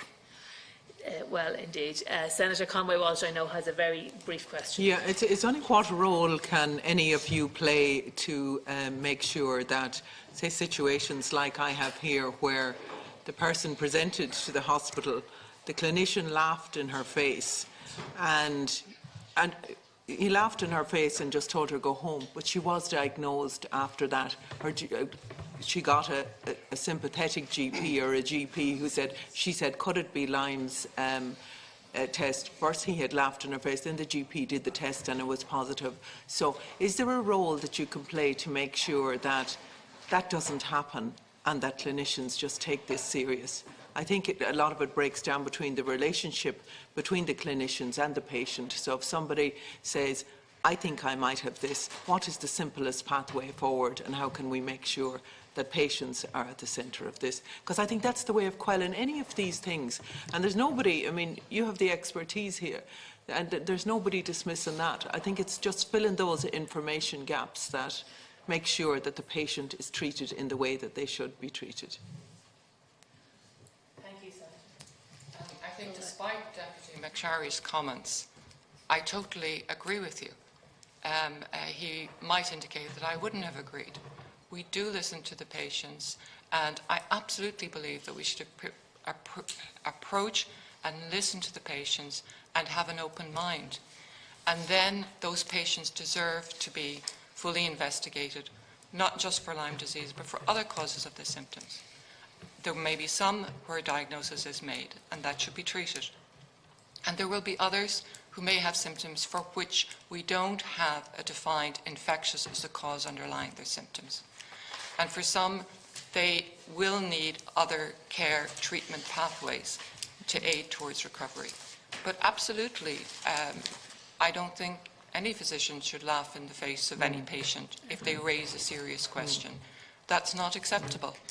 And I believe that that's what we try to teach our trainees as they rotate through. I mean, could it be a matter of, you know, and just even in relation to sepsis, say in terms of information that's made available in checks that GPs and clinicians can do, could it be, you know, could it be sepsis? Could it be Lyme disease? Is there a way of simplifying that? I think it's part of the increasing awareness campaign of what are the symptoms that are likely related to Lyme disease, when testing is needed, when testing isn't needed, and treatment is indicated.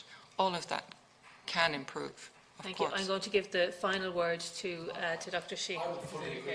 Senator, I would think that what you described is really unacceptable practice of medicine, and I think that's the heart of what good medicine is about, is talking to patients and listening to them and gathering history and then doing appropriate examinations and tests and then coming to your best effort to get a diagnosis and treatment. And all of that takes time, and you've got to put the patient at the centre of everything, and you've got to listen to them. And even if the ideas that come out of the patient don't necessarily make sense, you have to engage in a dialogue and to see, can you set about a plan that gets them better.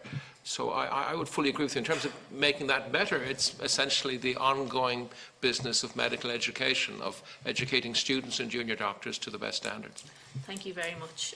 And on behalf, I think that has concluded our session, so on behalf of the committee I want to thank Doctors Glynn, McKeown, De Gascon and Sheehan, and Professor Butler. I want to thank you for your time, and I want to remind you that the reason we held this hearing today is because we have been inundated with requests from people. This is an extremely serious issue. We are pleased to be able to provide a platform, but the experience, as described by Senator Conway Walsh, is very real, and you may reflect on that, I hope, and we look forward to interacting with you into the future. As there's no other business, this meeting of the Joint Committee is now adjourned sine die. Is that agreed? Agreed.